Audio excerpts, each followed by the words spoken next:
Okay, so we're live. Good, outstanding. Hey, good afternoon to everyone. Let me first welcome the director for DCI IC4, Mr. Hurley, sitting up front here. For those who haven't met him, he's the new director for IC4. So appreciate you having here, sir, being here, sir, as well. On behalf of Deputy Commandant for Information, Lieutenant General Carter, I want to say thank you for coming, for everybody who are attending today. We've done this about 2 years now, 2 years in a row. And what I like to do is get out the work, the things that we're working on, sorry about that, things that we're working on in regards to CY branch or the cybersecurity branch when it comes to cybersecurity and compliance, where we've been, the progress we've made over the last year, and where we're going. So you hear a lot of new things, and please ask any questions that you may have. This is the opportunity for you as the fleet to ask questions of why we're doing certain things, where we're trying to go do different things. This is your opportunity to have a voice. And for those who know me, I think at one point in time I've touched on everybody in this room and reached out and touched everybody in this room. Either we talked or had some discussions. So we're going to touch as much as we can. We have an hour today.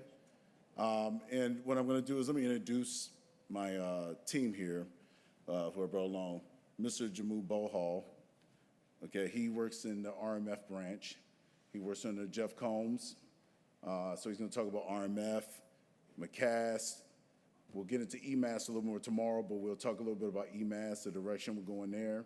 He's going to talk about some of the things we can improve the RMF process.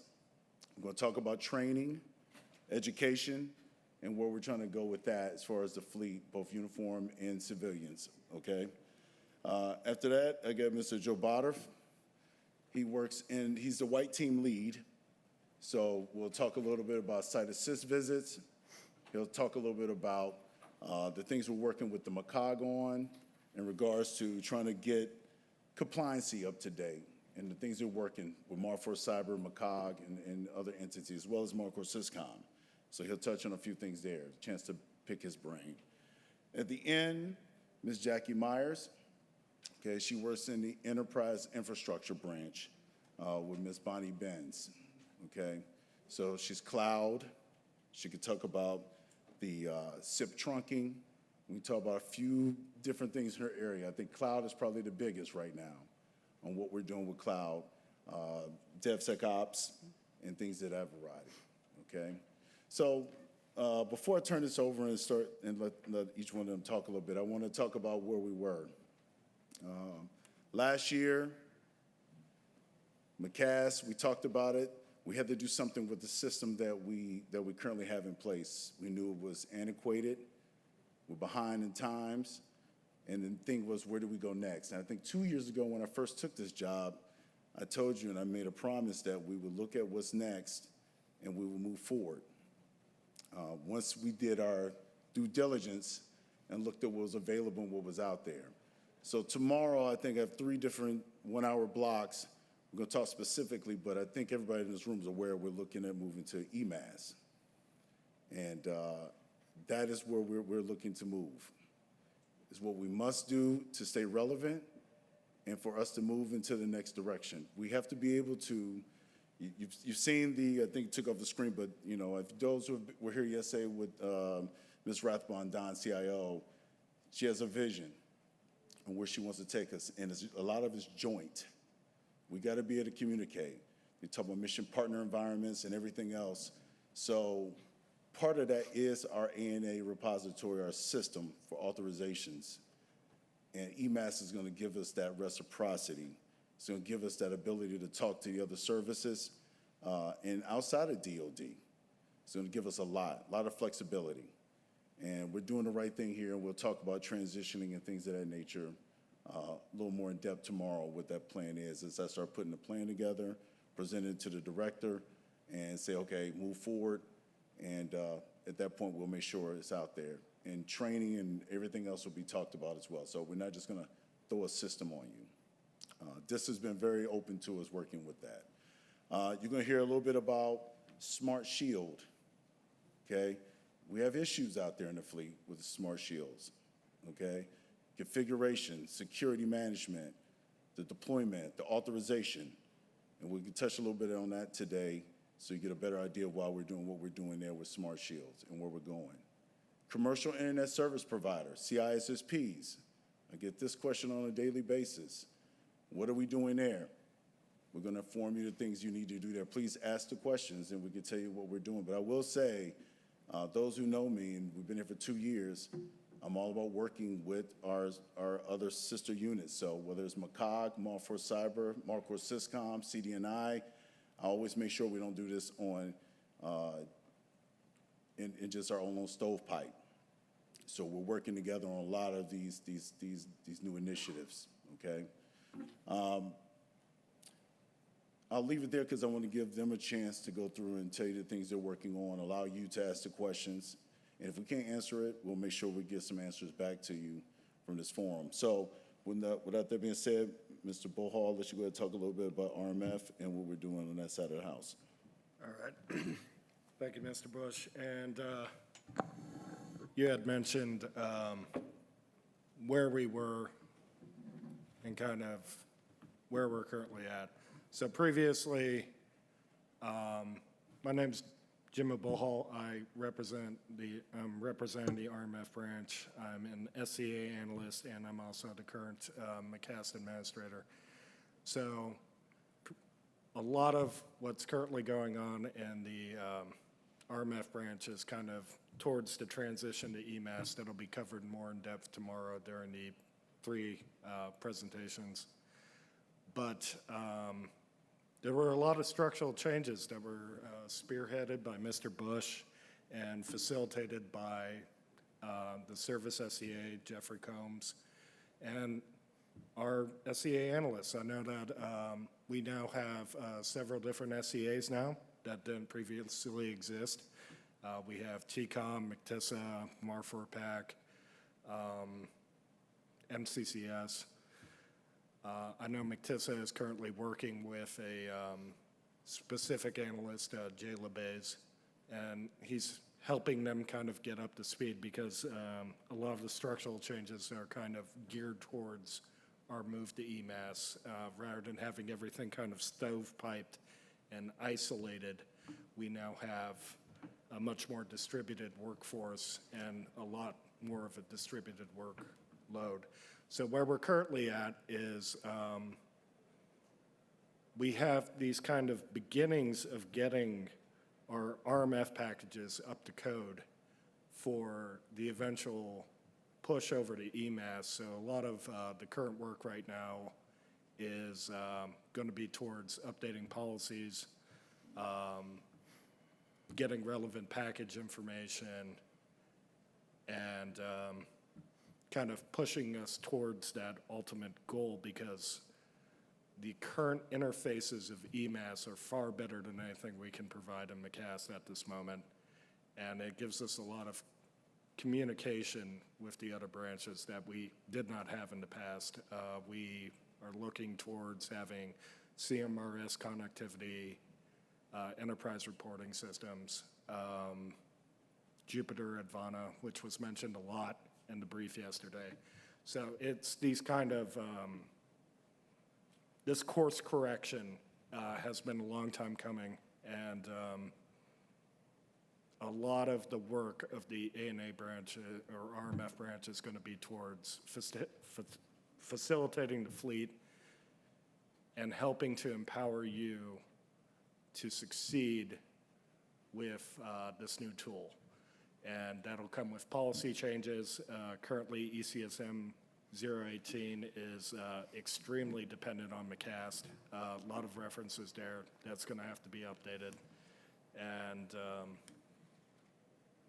that's kind of where we're going. Other than that, we have current StarShield is a big push right now. We're working towards looking into getting those systems authorized and accredited, but it's going to take a lot of review. CISSPs are currently being worked. We have a lot of work by Tariko Griffin. She's working with OPDRS with McCog. There's a lot going on this year in ANA, and what we need from you especially in terms of our transition to EMAS. And a lot of these things is just what you need to succeed. And it's going to be a very exciting time because there are simply things we have not been tracking that need to be tracked, and it's going to be a big transition period trying to get this information that before was just kind of given a blind eye. So moving forward, that's all I've got. And let me add a couple things here on Jamu. He brought up, yeah, it's dependent on a lot of work from you guys. There are going to be some challenges as we move from MCAS EMAS. It's going to take some work from you guys, ISSMs, ISSEs, ISSOs, up and down the chain, including my SEA staff, in order to make this happen. A lot of data fields we have in MCAS do not relate to EMAS. So let me be clear. So I'm working with Dr. Corbin and other leadership on how we want to move forward. It will take some work, so just be aware of that, and we'll talk more about that tomorrow. He also touched a little bit on the CISSP, so let me just expand on this. The question's been asked, why is it so hard to get a CISSP now? Well, number one, a CISSP is not used for a redundant or backup to the MCSIN. I can tell you that right now. Justification is going to be key. So there are justifications out there. I know we have legal, we have other entities that need to have connectivity without going through the MCSIN for certain reasons, legal reasons and things of that nature. Justification, number one. Number two, you need to be using what's available for DCIN, the DCIN circuit, okay? We need to move off of these commercial circuits, get it so we can get it and monitor these networks. That way the MCOG has the ability to do CSSP required work. That is the key here. So in the past, we've had tons of CISPs out there where we've just gone out, we bought them, people are surfing, we're doing networks. There's no oversight connectivity, and I can tell you that Major General Matos, that is not his intent. He would like us to get these things under a CSSP, use the current circuits and infrastructure that's available by all means. So to say, I've seen many requests come in and say, we don't use this as a backup to the MCSIN. That is not justification, okay? So just keep that in mind. So get your IPRA submitted, justification. It will go through myself, the MCOG. We take a look at it. You work with them. They have the right of first refusal to say they cannot do CSSP. They don't see justification there, whatever the case may be, then it comes back, but then we work with you that way. So we're trying to reduce the amount of CSSPs we have in the MCSIN, okay? That's where Mr. Jamu Bohal was going with that. We also touched a little bit, let me get a little bit in the education part of when talking about RMF. I have worked with worked with MCSES over the last 2 years. We sent a team out there to help restructure the ISSM course at MCSES. Just been working with them lately. We're gonna get that class, we're gonna get it instituted this March. So the training is revamped. It's more in line with what we actually are doing now in the Marine Corps, instead of just saying, here's a class on doing this and that. EMAS will be part of that course. So you'll be taught the course, EMAS will be trained in that course as well. We are looking, my next move is to get it to the CTCs to make it readily available to all the Marines so you don't have to go to 29 Palms to take the course. So training is ramping up. You're gonna see a lot of changes there. You know, we're gonna get it out fast and furious to as many people as we can, because I believe that having a well-trained workforce makes us better overall, okay? And it doesn't leave you out there trying to guess and figure out how to do something. And we try to get you the answers that you need. We are getting better.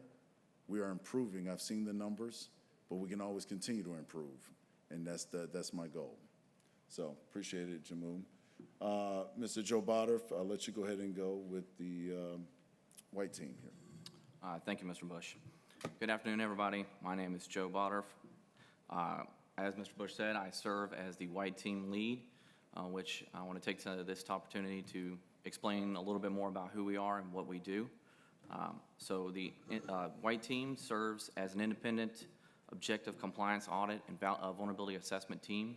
We're geographically dispersed across all the regions to support those cybersecurity stakeholders through cybersecurity assessments, continuous compliance audits, vulnerability management, assessment methodology training, and continuous cybersecurity SME support. Historically, one of the major tasks that we've carried out is to conduct site assist visits in the form of, used to be called the CCRI, now the CORA, the CORA, Cyber Operational Readiness Assessments. So commanders request from us to prepare for those cyber operational readiness assessments, and we work through that exact framework to provide them an understanding of where they sit as far as compliance with all directives, as well as the vulnerabilities and gaps in capabilities and security controls for their cybersecurity programs. Talking a little bit about where we're headed. With the change to cyber operational readiness assessments, our team is uniquely positioned as that independent audit team to support MAR4 Cyber's mission to conduct those core assessments across and as a part of the JFHQ Doden force that does that. So we're currently working with our MAR4 Cyber partners to get our team trained up and to get those relationships established and then get integrated into their processes so that we can be the certified CORA team to go out and conduct those assessments on behalf of JFHQ Doden. So what we're looking from our stakeholders and customer base is to ensure that you're getting the information that we need from us. We conduct, through the continuous vulnerability assessments, we produce monthly reports that we get out to ISSM, systems owners, and other cybersecurity workforce stakeholders. And we want to ensure that we're capturing everything that you need from us to ensure that we're giving that proper education and helping you succeed better at securing your programs.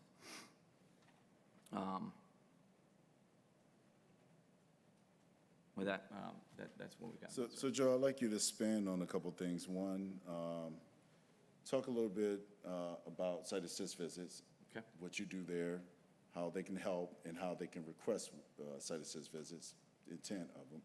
And secondly, talk about ECSM 001, ECSM 010, and where we are with those two, so we can make sure they get that as well. Yes, sir. So for those looking to get site assist visits, an official request is sent up to IC4, and we work with you to start a 110-day out process. We try to get that ahead of that as soon as possible to begin getting your network address declaration and getting the full scope of what's going to be included in all of the authorizations, all of the networks that we're going to be assessing.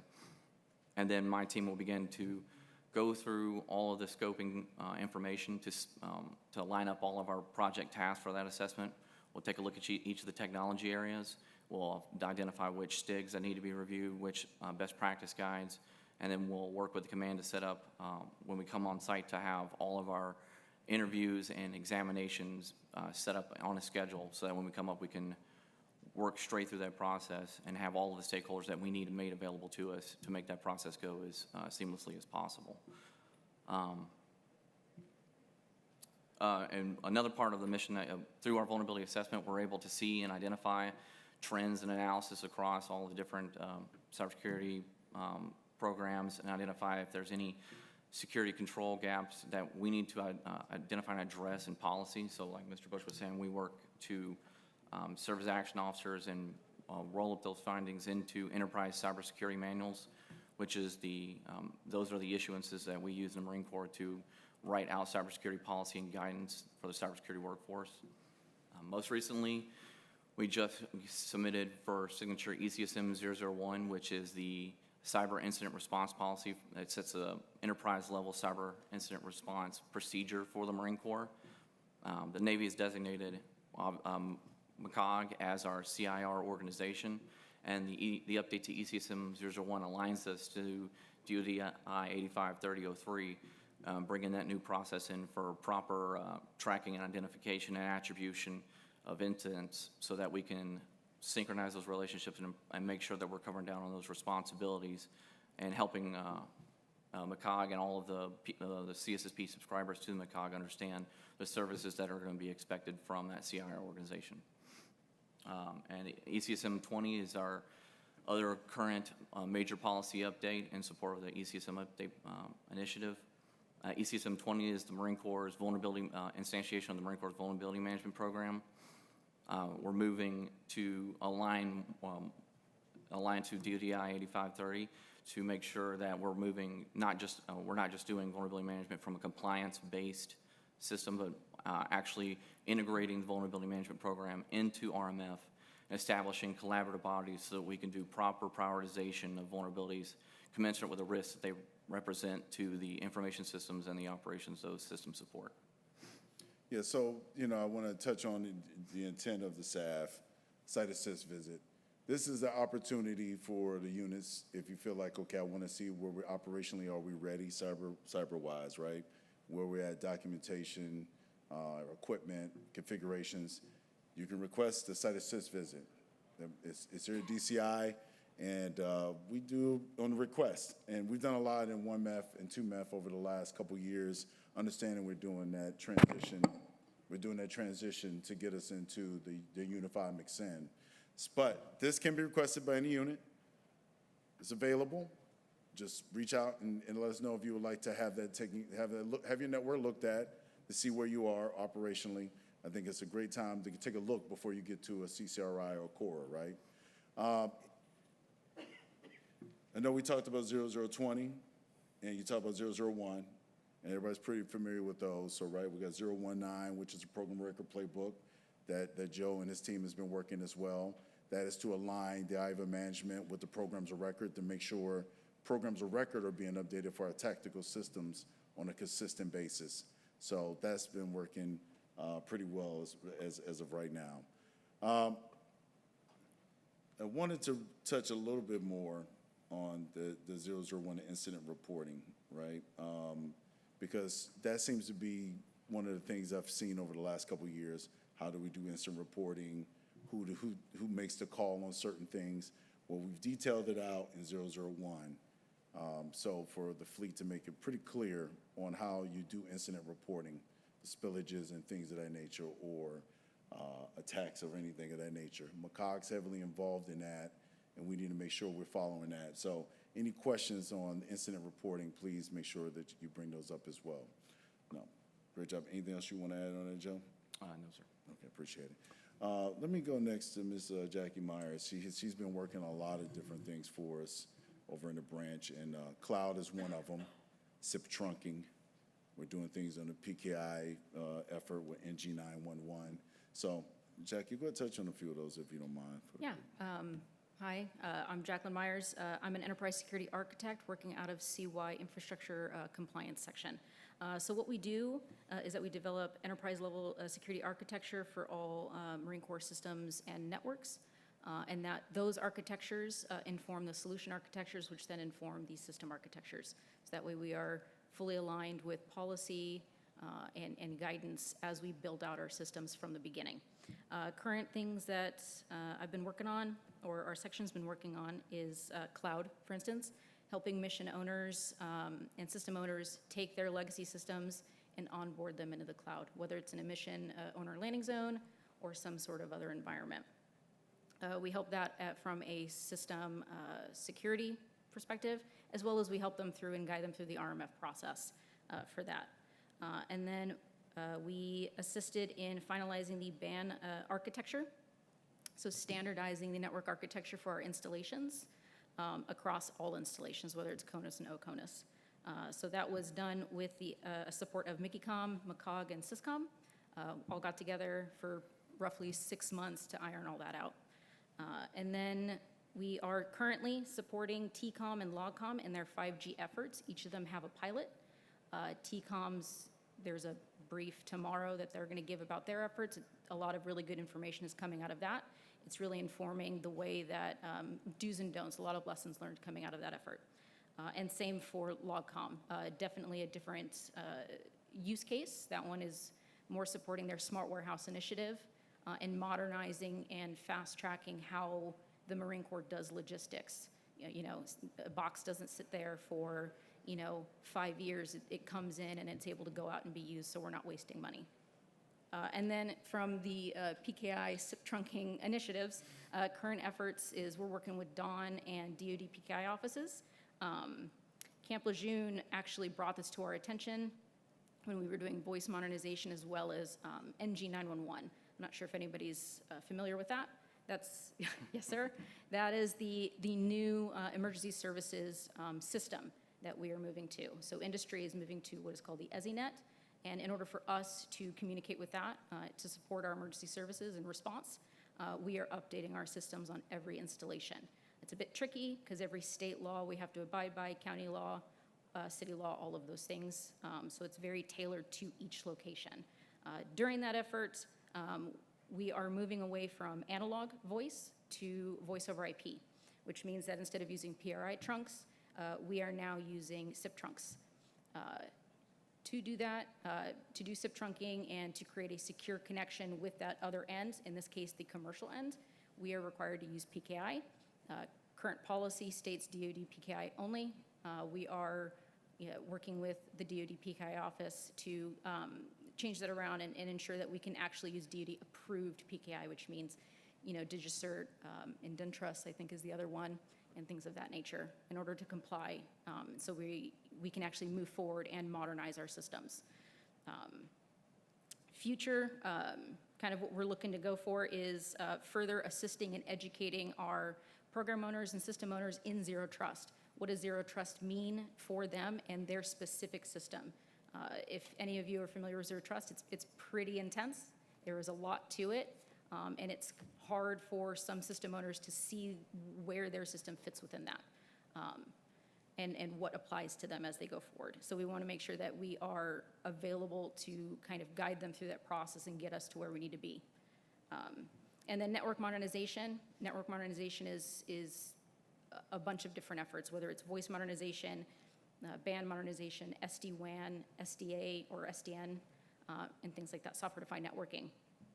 So we're pushing those initiatives forward. We're assisting Syscom right now with their SDN deployments, and then we're assisting McCog, UC, and Mickycom in that voice modernization efforts as well. And then really end state is enterprise integration. So ensuring that all Marine Corps systems are as integrated into the enterprise solutions, whether it's SIEM, SOAR, identity, access management, as best we can to, again, reduce technical debt is a key thing, reduce duplication of effort, but really to gain that visibility so that we are able to detect threat as soon as possible, as well as respond to it and gain that intelligence. So that's really where we're trying to go. Over the last, I think, year that I've been here, sir, we have identified that there's been a gap in between us and our office and really all of you in the fleet. We are not connecting to where we need to connect to get that information down, so we are trying to put a bit more effort into connecting with the ISSMs, introducing ourselves, explaining what we do. That way we have that, or even program owners, system owners, installation G6s, that way we have that feedback, quick feedback, and you can reach out, gain that guidance, and you're not waiting on a policy to pop up. If there is a disconnect or you're not able to understand, or maybe there's a conflict between a security policy or STIG, things of that nature, you're able to reach out to us and we're able to assist you to kind of get you through that hurdle. And it doesn't stop your initiatives. So yeah, that's kind of where we're at. Outstanding. Thank you, Jackie. Yes, sir. In your realm, you do a lot with FedRAMP approval. Yes, sir. Can you touch a little bit to make sure that the requirement for FedRAMP approval? I know we have a lot of people going out commercial cloud, IO level 2, 3, 4, 5, and they're like, okay, I can just go buy these cloud instances and just start using them. Can you explain to them the FedRAMP?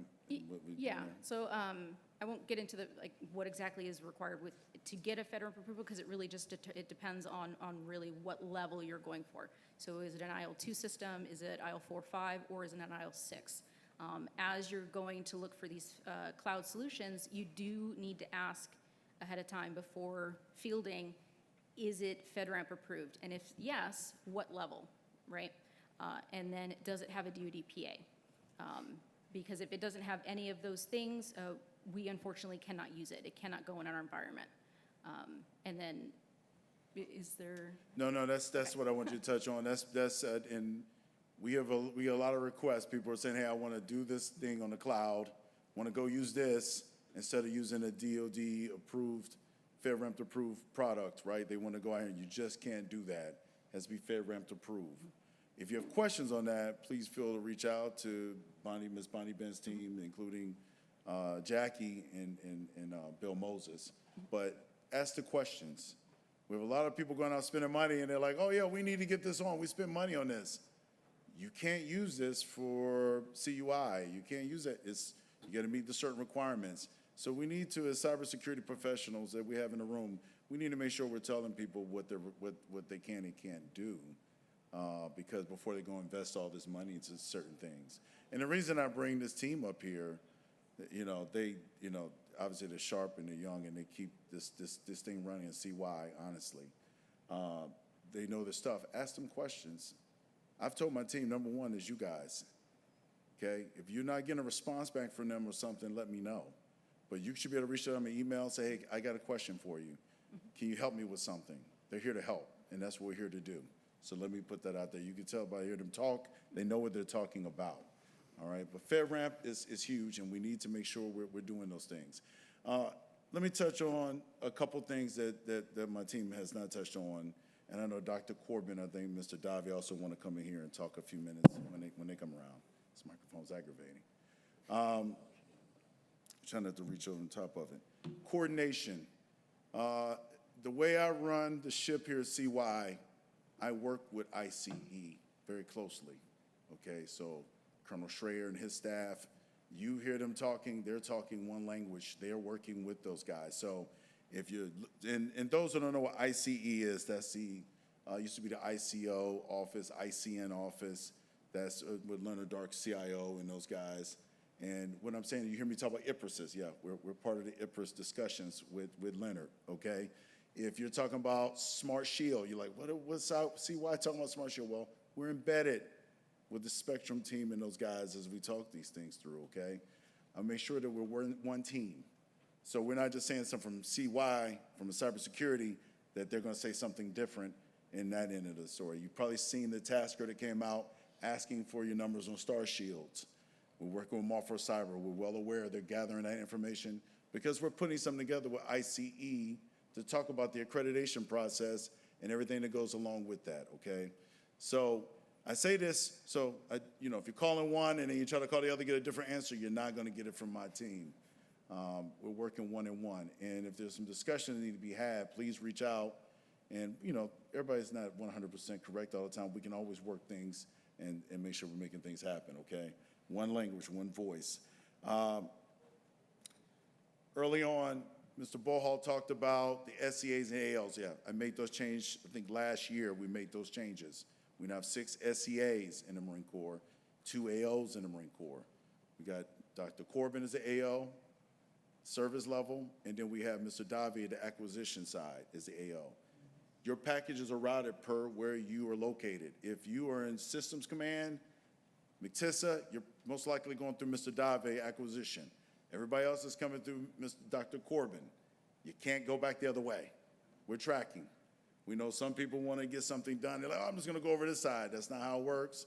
The process and the flow takes you through the correct AO and the SCAs.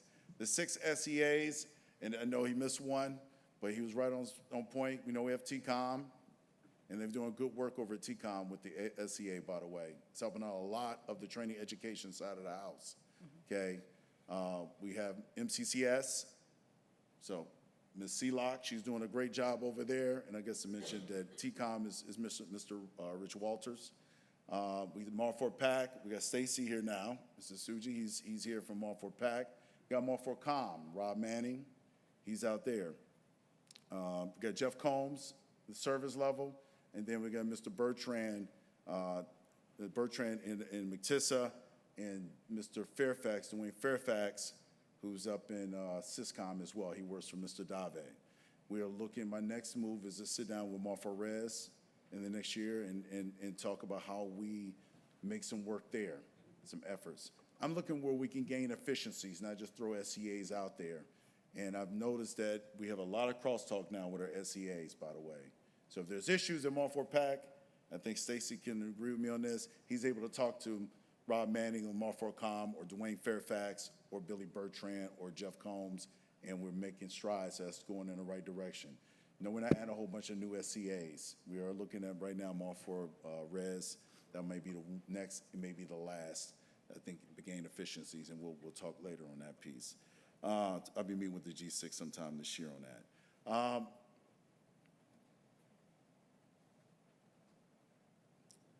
Talk about cyber ready. This is a topic that we kind of touched on last year. This is the initiative that I'm working with N2, N6, which is the equivalent to DCI on the Navy side. And this is a Don CIO-led effort, so Ms. Rathbun is all into cyber ready. The goal, if you remember from last year, is how do we get continuous authorizations done, ongoing authorization, the term you want to use. And we do this as we have a standard template of how we do this moving forward. So we're slowly getting to a point where we have what's required for ongoing authorizations. And we actually did a presentation to MilDep CIO last week, the 21st, and they were pretty receptive to where we're going, because DoD CIO owns the terminology for continuous authorizations, by the way. That's why we don't use it. They own the terminology. Their definition of continuous authorization is more of a DevSecOps environment, which is more of a software.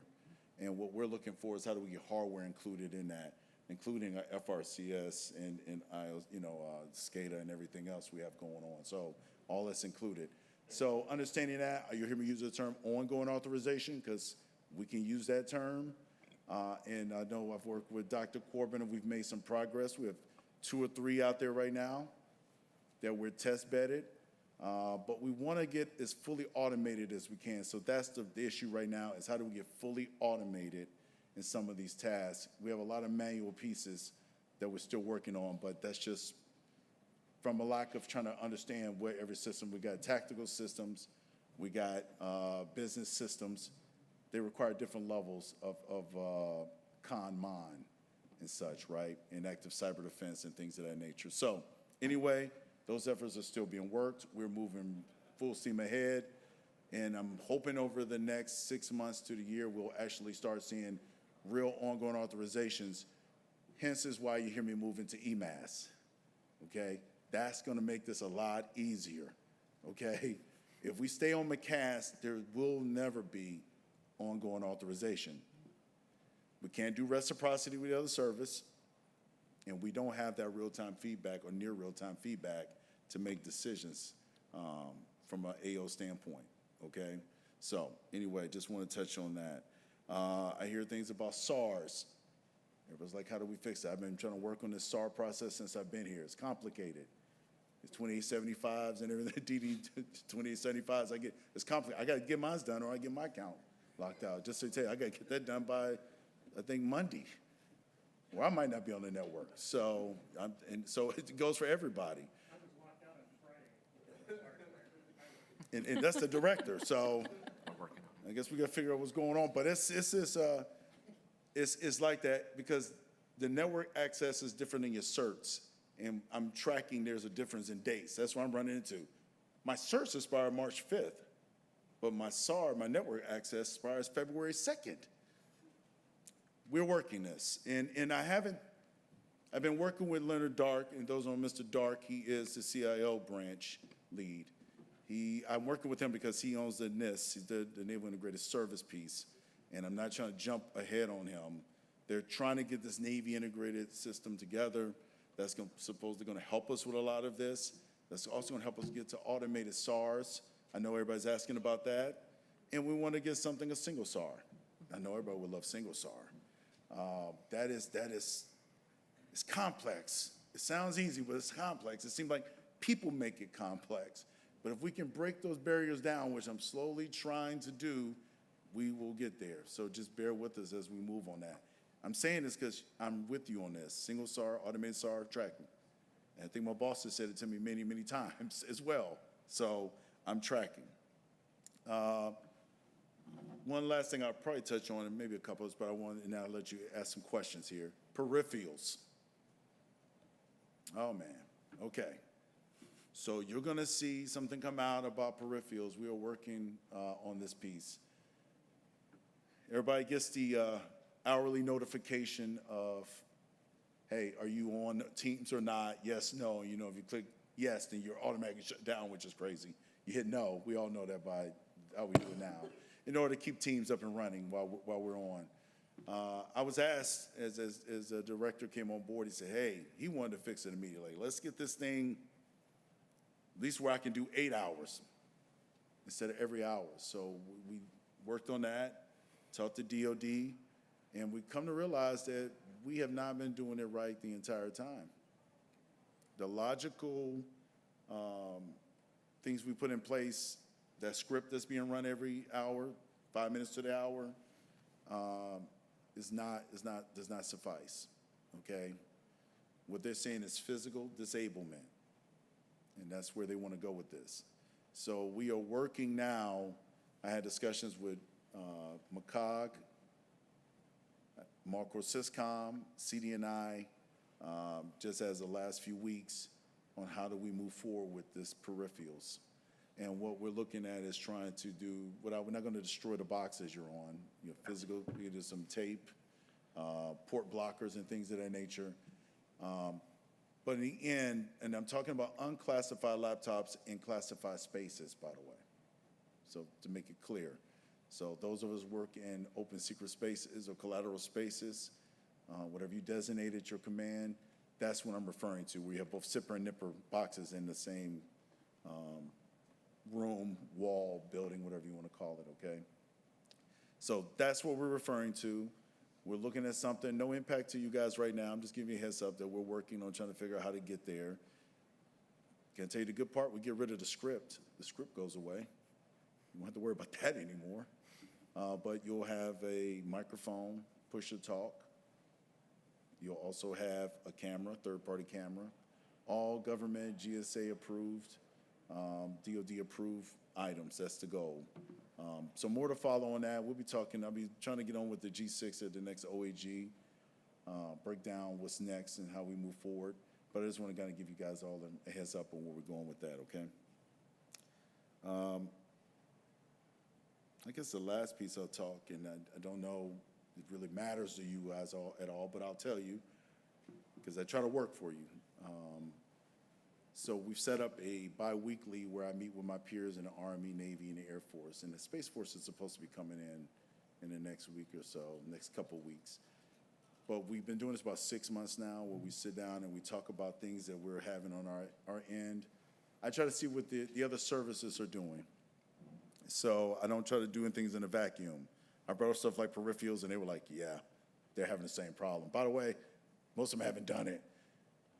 The thing about the Marine Corps, we're like on the edge. We're out there doing stuff, and sometimes we're out there, feel like we're alone. But once we get it done, we've created something everybody to follow. And the thing that Jackie was talking about, the NG 911, yeah, just trust me, we're out there ahead of everything. This is good, but it's scary sometimes. I bring this up to let you know that if you are seeing things and you say, well, I think the Air Force is doing that or the Navy is doing that, and this would be something interesting, bring it up to someone on my team. Reach out to me. Give me a chance to sit down with my peers and say, hey, are you guys doing this or what are you doing? I'm not trying to recreate the wheel, by the way. If they're doing it, I'm like, yeah, I'm going to use that. EMAS kind of came that way too. And you'll see tomorrow when I show you everyone using EMAS and who's not. I think you get the picture there, right? It's really just us. We're alone in this thing. Because the Army switched off it a couple years ago, and they're on EMAS now. So if you have things you'd like to bring up, questions, whether it's RMF, whether it's white team, whether it's dealing with the enterprise architecture, cloud, DevSecOps, please feel free to reach out. But if you say, hey, can you elevate that to Will? They'll elevate it to me. They'll say, hey, somebody brought this up. There's something of interest maybe the Air Force is doing. Let me ask. And they've been pretty blunt and honest with me. We work on a lot of problems together. We've got a lot done. And when the Space Force comes in, we got things now we're doing with the Space Force. I think everybody knows that. It's going to be very, very good for us on that end. And it's talking about cybersecurity, by the way, so RMF and everything, we talk about it all. Anyway, I'll leave it there. What I want to do is leave the door open for some questions, and if Mr. Dave and Dr. Corbin comes in, they can get up here and talk as well. Do I have any questions on anything or anything you'd like to ask of us or my team? Go ahead. Go ahead. On this one, Cam Pendleton. For cloud-based solutions, Oh, you want if to they use are FedRAMP compliant and they go once, Is that Carmen? Sorry, Carmen. thank you. For cloud-based solutions, if they're FedRAMP compliant and they go the extra step of getting a DoD provisional ATO, can the system owners in the Marine Corps leverage that ATO without having to reinvent the wheel? So you would still have to have your own package of how you are then implementing it within whichever environment that we have to have. But yes, we would still use that DoDPA to kind of inform on that, if that makes. Okay, and if their data, so to speak, resides in a complete, FedRAMP solution, Amazon, Azure, we as the system owners don't have any access to it, right? Other than being the system owners. Yeah. Do we still? Yeah, so that solution, because we're the Marine Corps, it would be in the Marine Corps' Azure, so Microsoft, or AWS environment, which already exists. That's managed and maintained and owned by McCog. So your solution would actually inherit a lot of your controls from the McCog solution. So you would basically link your package, if it was a IaaS, PaaS, SaaS, depending on really what it was and what level it would be, depends on the type, or which would dictate the type of inheritance that you would have. So, so yes, you would be able to take that FedRAMP and DoDPA approved cloud solution, and you'd be able to onboard that into whichever environment it really would fit best in, and then build your package off of that. It's the cloud package and RMF process is actually quite quick because most of that is already taken care of. Correct. Yep. Okay, thank you. And you know what, Carmen, and expand on that EMAS, what that brings, because explain to them what that brings in EMAS for them, Jim. EMAS has a lot of cloud packages. Their inheritance model is currently a bit more in depth. We have a problem, and this, I need to test it more in EMAS, but we're running into an issue where as packages are created and they end up having other applications or systems linked into them, we have system owners trying to inherit inherited controls, and currently there's not a way to do that in MCAST. We're looking into what EMAS currently has, but normally you have to reach out to the main package in order to get that taken care of and get that inheritance set up. That's becoming an increasingly irritating issue. Also, reciprocity is just going to be easier in EMAS, especially when you're grabbing packages or you have SACAs or,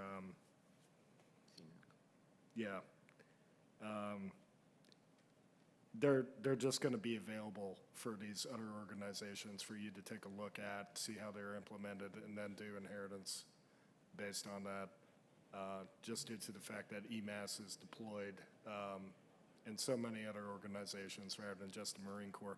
We're really stovepiped right now, and our reciprocity isn't where it should be and never has been. So it's going to be a gigantic wake-up call when we start looking at exactly how many things we can pull from now.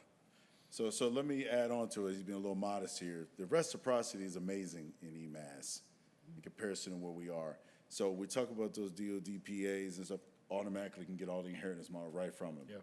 Because this is part of this. This owns EMAS, by the way. Yeah. So all that's there. It's all inherited. So really, if you were just looking to say, okay, how do I inherit this? You have access to say, here, I want to take this package. You don't have to create a whole new package. You can take whatever they have in EMAS that they've already accredited and say, we were using this. That's called reciprocity right there. Instead of us creating a separate package in McCass I guess, to link up with the package they have in EMAS. No longer required, and you don't have to download or do much of anything. You just basically just pull the package, say we're doing reciprocity. So we're going to simplify things, and that's why I want to make your point, Carmen.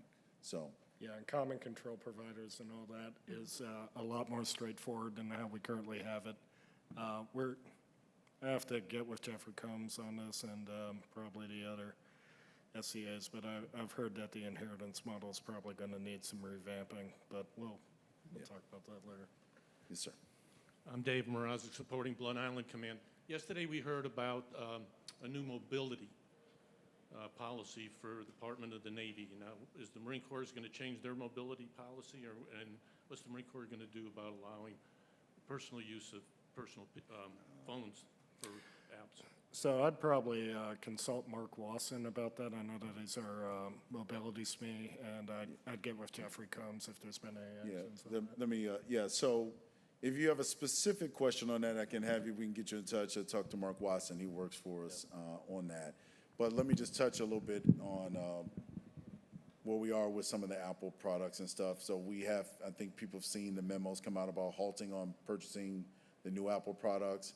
We don't have the ability to get in and do things with the Apple iOS. So the AI is the issue here with the new, I think 16 that came out, 18.1 or 18.2 iOS that comes with the 16.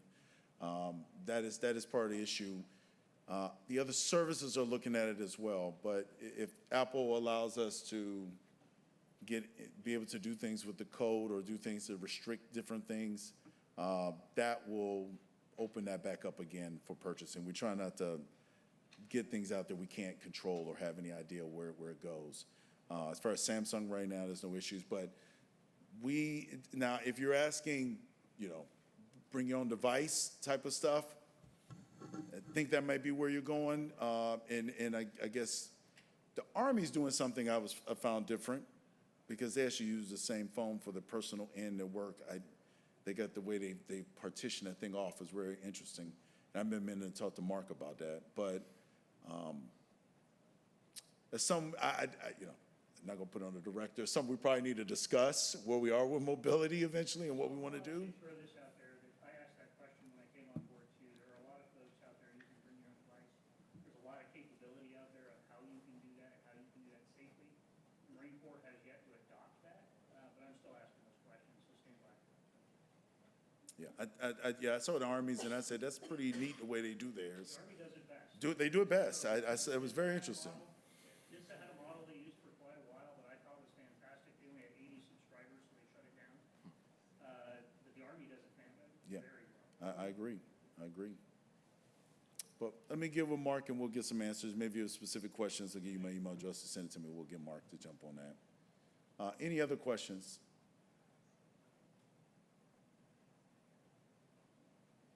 I see Helen Bush in the back. I got to bring up TCOM. Yeah, I know she's laughing. TCOM's doing great work. They're trying to move the Marine Corps in a different direction. Recruit training is changing, and they're doing a great job of what they're looking at. Trying to get rid of the gold green monsters, go to tablets now. I think we all feel that. I've been working with them to try to make sure we can get PKI done, certs, so those young men and women can get access. So the goal is Marine for life, right? So you come in, you have an email account, you go on, you have it for 20, 30 years, you retire, and you still have access to it. It's like you've had everything since you're a recruit to your master gunnery sergeant. Now, the master gunner's he's not crusty master gunnery sergeant, but he's a young master gunnery sergeant. But you get there 30 years, and I still got everything I had when I was a recruit, right? What I learned. But they're doing good work with that. That is something that they're looking at moving towards, and improving recruit training. We have also moved to get them the wireless access in the recruit barracks. That's what Marco Syscom's been working with them on that. So we get rid of some of the CISSPs. So they even includes recruit training. We're trying to get rid of CISSPs overall. And part of the effort is putting in and get them on the McSen and under CSSP, right? And I think one of the questions I get asked outside of recruit training, oh, great, okay. Outside of recruit training, if you guys want to step down and bring them up here. Thank you guys for coming. Let's give them a round of applause.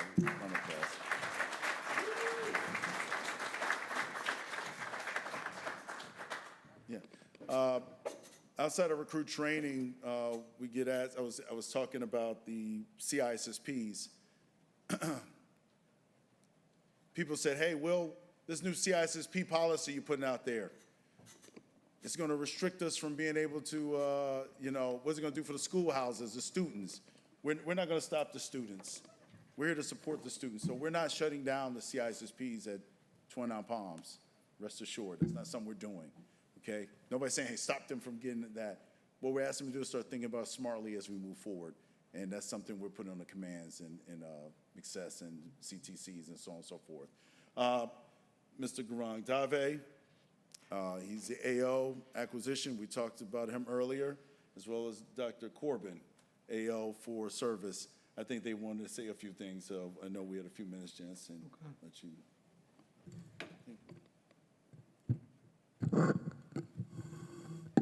It should be on. All right. Well, first off, thanks for all that you guys do as part of the whole RMF process and ensuring the security of the networks and the systems that we've got. As you know, I think we did this a year ago here as well. So what we're trying to do is sort of give you feedback. I know we don't have as much time to do it as we had hoped because they shortened this time, but. So we probably won't go into the level of detail, but did want to just sort of provide some feedback on what we're seeing in general across the entire ecosystem, not necessarily the people in this group, but potentially. And some of the things that we're trying to do to improve the entire RMF process, which ultimately really means doing it faster through some way, getting a secure system as fast as we can. So that we can ultimately provide capabilities to the warfighter, and that provides through various means. It might be us just having more people doing it, or maybe it's doing DevSecOps under a sort of a continuous ATO construct. But there's a lot of work still going on in that space. So I'll let Mr. Levy talk about the arrays thing here. But before I do that, do want to say that I think that by and large, what you guys are doing out there in the field as sort of our representative, Mr. Hurley's representative, DCI's representative to the project owners and system owners has been very helpful. I think we are hearing less and less complaints about the RMF process, and it isn't because of anything that me or Mr. Bush has done. It's at every level where everybody's doing better. Everybody's doing better, and I appreciate your efforts there. I think Mr. Bush has probably already talked about we're trying to get away from MCAST, which is, I think, have been a burden to everybody, quite frankly. For all the energy we put into it, we really can't get much out of that ecosystem. It's, in my view, it's kind of crazy. We're just using it as a place to archive stuff, which doesn't do much good for us. So more on that. I think there's a plan that's being developed. Resources prevent some things, but so we're moving in that direction, which will then allow us to take much quicker advantage of reciprocity and those things, which, as you guys know, the DoD CIO has said, hey, if you guys can't figure out reciprocity, just let me know and I'll figure it out for you. So we've taken that on board. I hope you guys have seen that to at least reduce the burden on your area. I'll say one area that I think that we're interested in improving is the sort of the POA&Ms, and this is a common theme, is that we get the ATOs, and everybody's overworked, so you immediately, once you get the ATO, you move on to the next hard thing, which is getting the ATO for the next thing, and we don't always go back and sort of clean up and sustain those POA&Ms, which are very important. And the real reason I bring it up is because POA&Ms don't protect anything. It's really mitigating those risks that are identified there. to the max extent possible. Once we move over to EMAS, the Navy has a very robust set of tools that they use for analysis of POA&Ms and make it a lot easier, so we'll be able to take advantage of that. So in your sort of day-to-day workings, if you can take more focus on that, that would be helpful. It was a finding in the last audit, and I think all of you know that audit remains a priority for the Commandant for all the right reasons. It shows that or it demonstrates that we know what we're doing with the resources we have. So, so spend some time ensuring that those POA&Ms are updated. And as our representative to the project office and the program office, if you're not getting help in getting those POA&Ms, not just updating the POA&M, I'm not just saying extend the date, it's really getting after the control that's being done, because that's the important thing. It's not updating it's not an administrative task. It is a task to address the vulnerability that's there. But we need your expertise and Will's team's expertise to say, don't spend any time on that POA&M, on that specific item, because it's not an important one. It's only the important ones where we want you to spend your time. But we still have to at least, what is it, quarterly? Quarterly, they all have to be looked at. So I'd ask you all to say, okay, I'm going to, for yourself, and for the ones that you own, make it a self-goal to make sure none of them are delayed. And if you're not getting the support from the project office, program office, who is also limited in their resources, sort of elevate it up to us, because we're getting to the point now where we're going to start looking at with great scrutiny on those POA&Ms and systems that aren't have those POA&Ms updated there. And Mr. DeVee? Yeah, hey, thanks. Will reminded, good afternoon, everybody. Will reminded me that I have only 2 minutes, as Dr. Corbin took all the time. I'll be very brief. I wanted to introduce, if you haven't, seen me, we usually do the quarterly all hands with everybody across the, United States where we go. If we are in 2MAF, we do that. So I'm Garang Dave, again, Dave with last name Dave, so you should be able to look up on the GAL. Really happy to have a good, ISSM and ISSOs and support that we have. So I wanted to thank you all for the hard work that you all do, because, the job that you have is, and I want to say all of us, is, a lot of work, and, overworked, underpaid kind of job, right? So I really wanted to thank you for the job you do. Work with us. So if you have any problem working through system owners, please let us know. There are a couple of challenges that we are going through, and I wanted to reemphasize one message, if I want to send you back, is that there's no cutting corners in processing RMF. We are flexible. We'll work with you, but we have to follow the process and support you. So a couple of times we get into where sometimes we are told that, hey, we'll do this, but we have to understand the risk on behalf of the service. So it's a tough job. So I wanted to just say, if you run into any issues, bring up the chain, as Dr. Corbin said. Looking forward to taking advantage of, if the EMAS is the right way for us, which the pilot will, tell us. We'll be looking forward to leveraging Navy-led tools. There's tools that we call TIMRA, that is a thread-based, tool that is plugged in, tells us really good posture of our system. So we'll be able to take advantage of freely with them. But if you have any questions, we'll be around. And I think that is my time. We'll appreciate everybody time. And I don't know if you have time for any questions, but. Does anybody have any questions? We're not getting kicked off yet, so I think we're good. Yeah. Yeah. So. But I will say, yeah, we did actually have a brief, but we didn't have enough time apparently to use it. But what I think what Mr. Davi is implying, that given enough time, we can always get to yes on these things.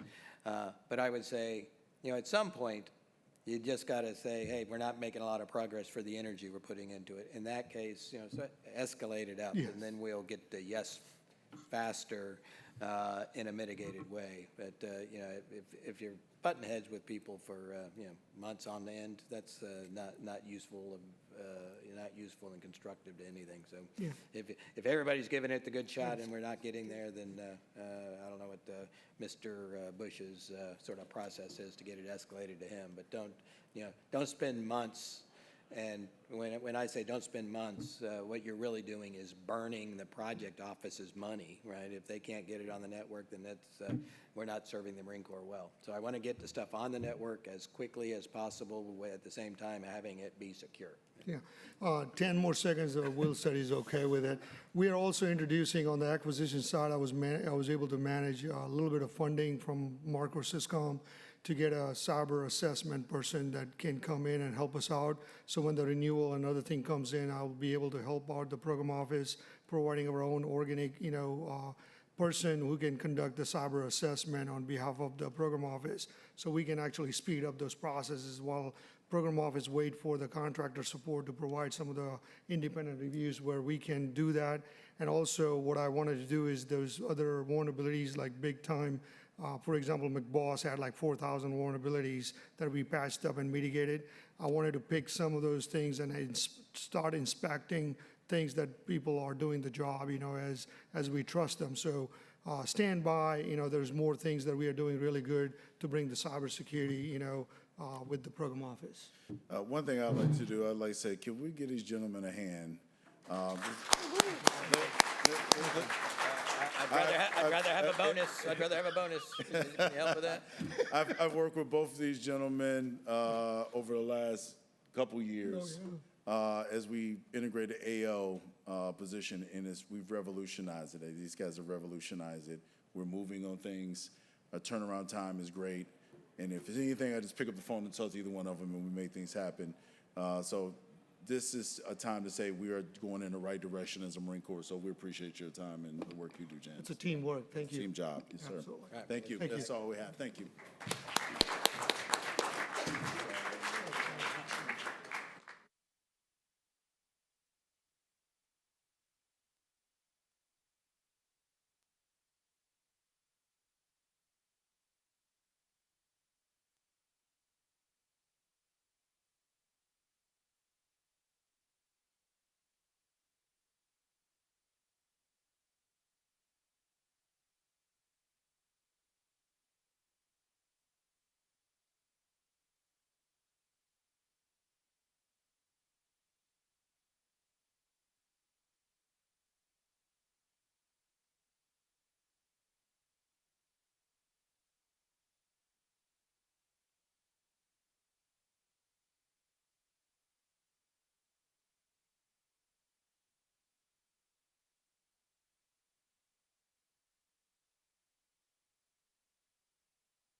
Just doing a mic check. Awesome. I'm good. Can you hear you? Okay.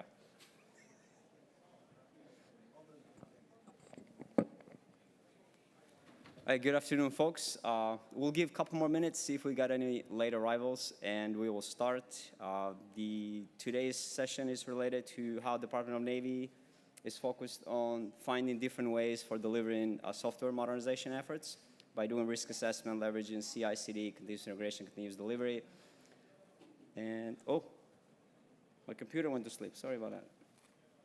Engineering problem. Whoa. Oh, here we go.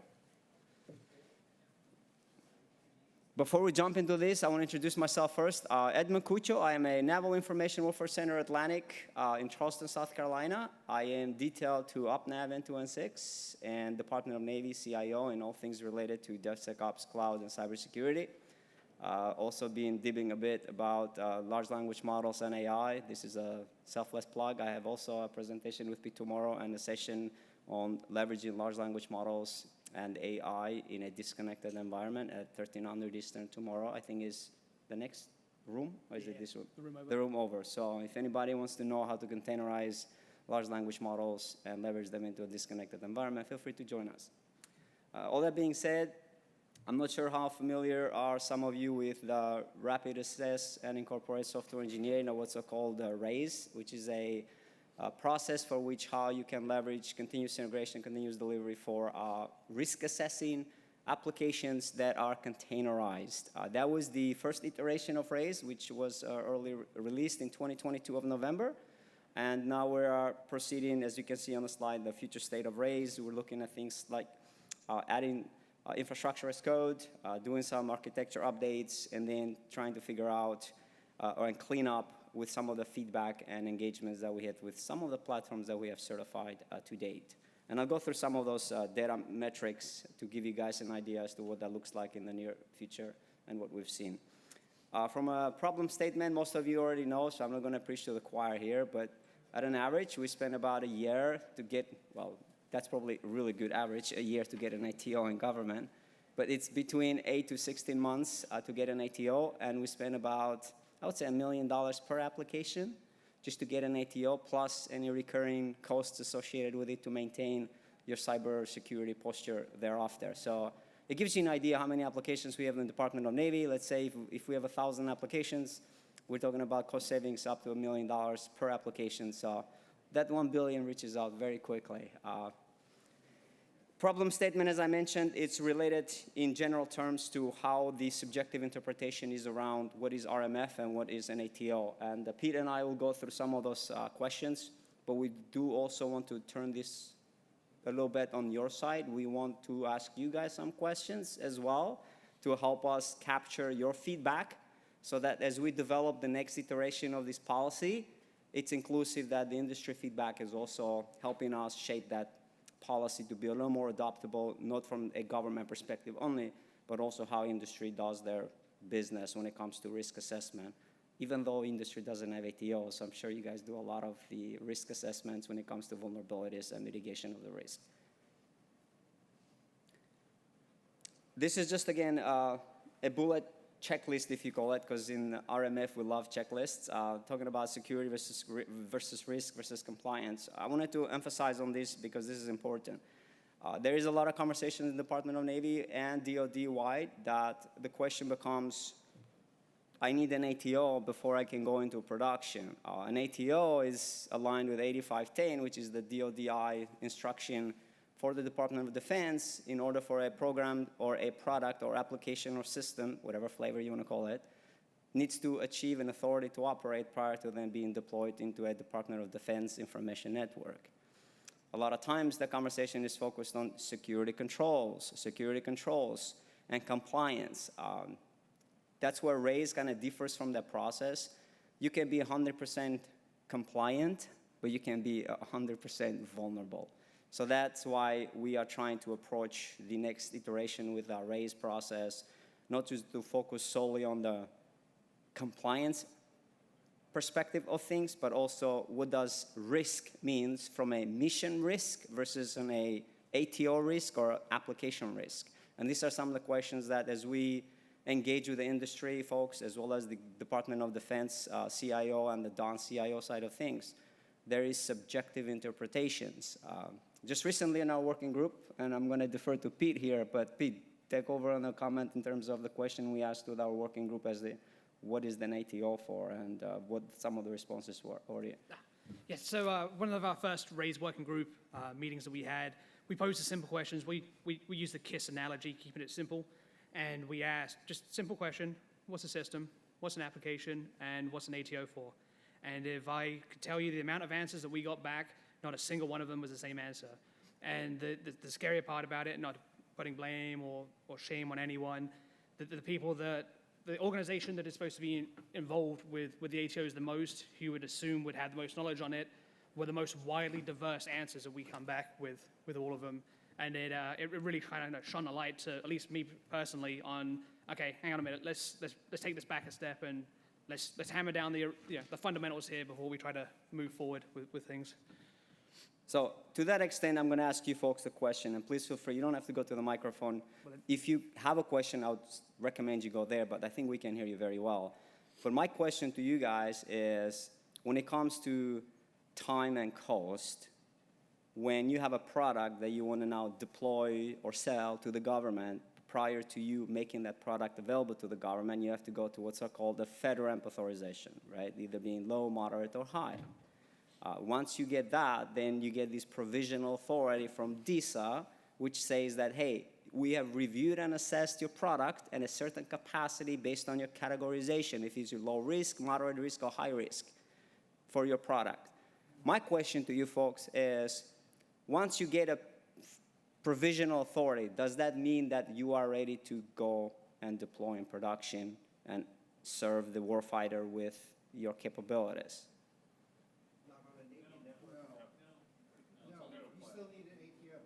Okay, so do you guys know the difference between an ATO and a PA, which is the provisional authority? Don't know, okay. So, thanks for that, Felix, appreciate it. So the premise of it is that there is this subjective interpretation that there is guidance out there from DoD that says, especially when it comes to large language models and complicated system of systems, that says if you get a provisional authority, you have an ATO in some cases, which means an authority to operate or plug into a network like the DOD, and they call it Department of Defense Information Network. But as most of you answered, spot on, is that provisional authority just gives you the path to now engage with the program offices and the product owners that want to leverage these tools, and then go through the full, I call that the alcoholic RMF process, right? Like the 7-step process for RMF, so you can get that ATO process. So that's why there is a subjective interpretation there, depending on who you talk to. Some folks said that, well, I have a kind of an ATO from DISA, but now why am I doing another ATO? And then you get into the conversation about once you get an ATO, now you also need an authority to connect to an actual network. So we don't make things easy for everybody. We like complicated scenarios. The other piece that I wanted to kind of ask you a question is in terms of compliance versus risk. How many of you folks know the difference, or if there is a difference?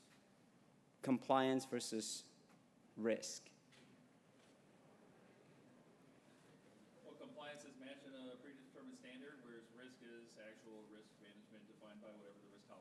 Spot on, mate, right? It's just that there is, again, subjective interpretation. There are different authorizing offices or functional authorities, and, we're all people. Sometimes, again, they have different, what constitutes compliance versus risk is that compliance is a snapshot in time. You snapshot something, it's good. But risk is always evolving, right? 0-day vulnerabilities, there is CVEs and CWEs that pop at any given time. The question then becomes, how do you ensure what was found in production from a role perspective of a CVE to now continuously go back to the development and push that information or that update either being a mitigation or being a fix to that CVE or CWE into a production setting? So now you get that continuous loop, and that's what RAISE is powerful, right? From a containerized workload is that if you have a dashboard that continuously or actively monitors your footprint in production, the moment that's discovered, you have a set threshold, which is 21 days right now per the policy, to then remediate, mitigate, or deliver that capability as a patched piece of software or product into a production and operational environment. This is another question for you folks. One of the challenges that we've seen that we are struggling on our side is that there are a lot of dashboards from the industry, right? They can do some kind of active monitoring or continuous monitoring, although there is, again, subjective interpretation on what is continuous monitoring when it comes to depending on who you talk to. Continuous monitoring from a DevSecOps perspective, it talks about the development lifecycle, the security, and the operations piece, meaning from the moment you have the requirements all the way down to delivering that capability. If you talk to the cyber folks, when you talk about continuous monitoring, they're talking about actively monitoring an operational environment. So again, I'm not here to correct who's right or wrong, but again, depending on who you talk, there is subjective interpretations in a lot of these different terms. But my ask to you folks, when it comes to dashboard, the ask right now that we have from a race policy is that we need a dashboard that can have an aggregate set of information that is fed from a CI/CD pipeline, continuous integration, continuous delivery, that produces things like, if you haven't read the RAISE guide, it's on the DON-CIO website, it says that you need to qualify or meet a set of security gates, which is like a SAS, the DASC, the software bill of materials for SBOM, container scanning, secret scanning, and things of that nature. All these reports that go through the pipeline that generated supposed to be fed into a dashboard, and then that dashboard needs to have that aggregated view of the entire pipeline. From that perspective, now we get into, so this is the CVE and the CW perspective of the security threshold of your product. When it comes to compliance, because we still need to follow compliance at some shape or form, I want to say 853 that says if you're a low system, you need to be compliant with 147 security controls. But out of those 147 security controls, what truly we need to be looking at is something like 25 or 23 technical security controls. The rest of it are more like administration or budget funding or who owns the product and the data rights and things of that nature. The ask is, how do I get the number of security controls that can technically be implemented, aggregated with the pipeline reporting or the tools, and have this one consolidated dashboard, so then when the authorizing official looks at the footprint of your current platform that has all these applications running within your platform, they have one dashboard they can look at, which has the security threshold of all your CVEs and CWEs, but also a security threshold for all of the security controls that you are either compliant or not compliant. So an aggregated dashboard that can serve the necessity of what this RAISE implementation guide is requiring. And that this is a struggle we've leveraged. We've seen a lot of tools that we're trying to identify what's, I wouldn't say the best out there, but what tool can meet that criteria. So if anybody has any dashboards or tools or products that you guys want to share and show us what that looks like, please feel free to reach us. And I'll share that information at the end of this, just so that we can engage with one another and figure out what that looks like, because we definitely need help on that. Jason, already made. That's a good question. So Jason just asked, why can't EMAS? And I'm not sure how familiar are you guys with EMAS. So EMAS is the Department of Defense authoritative RMF package holder, or the ATO package holder or system, where you follow a set process for which you then are aligned or to achieve an ATO. I don't want to be the person saying EMAS is good or EMAS is bad, but to kind of focus on Jason's comment, from a policy perspective, you are required to leverage EMAS.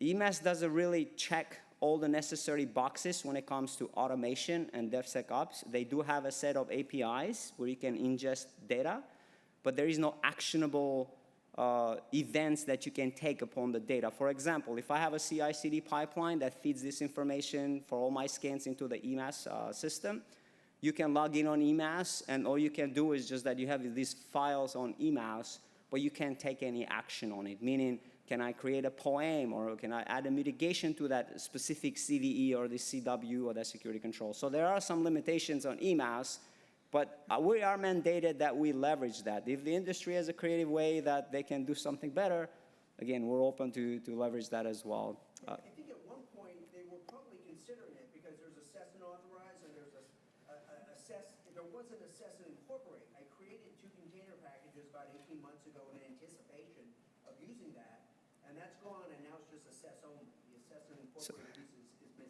So, good question on that. So just recently we had the pleasure to work with DoD CIO. They're introducing that very concept. So there is assess, packages or model under the 8510, and then under the assess only, there are 2 components to it, right? There is an assess and incorporate, and then there is the assess only, which requires that you are being assessed, but then it depends on the receiving component to then either accept that risk of your assessment or continue to do additional information.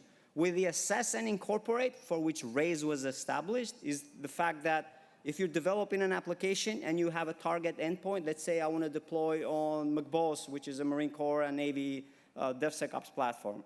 I am developing in my platform, let's say I'm using Black Pearl as a dev and test environment, and I want to target production. The premise of assess and incorporate in this context, to your point, is that I'm assessing it and make sure it meets all the criteria for security compliance, and then I want to incorporate it in an existing ATO boundary, meaning that now I have to play nice within the boundaries of that given ATO. So those concepts are coming back out. The draft and the comments were submitted to DoD just recently, I would say about the last 30 days or 60 days. It's just a matter of them now, they're putting that into a more polished policy directive and coming out. But there is, again, that's another thing when it comes to subjective interpretation, to your comment about risk and compliance, right? Is that what does assess only mean for some people, and what does assess and incorporate means for some others, right? And those are 2 distinguishing terms. They're different in terms of one is assess and incorporate, that you have to be assessed and put into somebody else's analogy of house, and then it's being assessed only and just waiting there if somebody wants to use that, right? And as this thing that's assessed only, waiting for somebody to use it, it also needs some kind of risk assessment continuously to be reviewed, assessed, and monitored. But I don't want to spend much time on that. Some of the questions that we wanted to give you guys a little context as to why RAISE is important. Department of Navy CIO has released a framework, if you call it, and policy called the Cyber And within that context of Cyber they have this called cyber currency. The definition between cyber and cyber currency is that a cyber currency in context means the metrics and the data telemetry required to ensure that what you are risk assessing and to become cyber ready or continuously monitored is that you need to have to meet a set of thresholds or criteria for which you then can deliver that capability. From what we've collected right now, we have certified 4 platforms in the Department of Navy, and there are 8 more in the progress. Just as an average, this is Overmatch Software Armory, which is a NAVWare capability through 9-week Pacific. At an average, and I'm not going to go through this data, if you have questions, let us know, but they were certified about a year and a half ago, and to that extent, this is some of the numbers that they have achieved with the RAISE process. Meaning that by leveraging RAISE, and what RAISE does in a nutshell or in a high level is that it reviews your platform or your software factory if you have, your CI/CD tools, your processes, and your people. And then we certify that entire factory with a process so that any product that goes through that pipeline, you no longer have to go on EMAS and create an ATO package.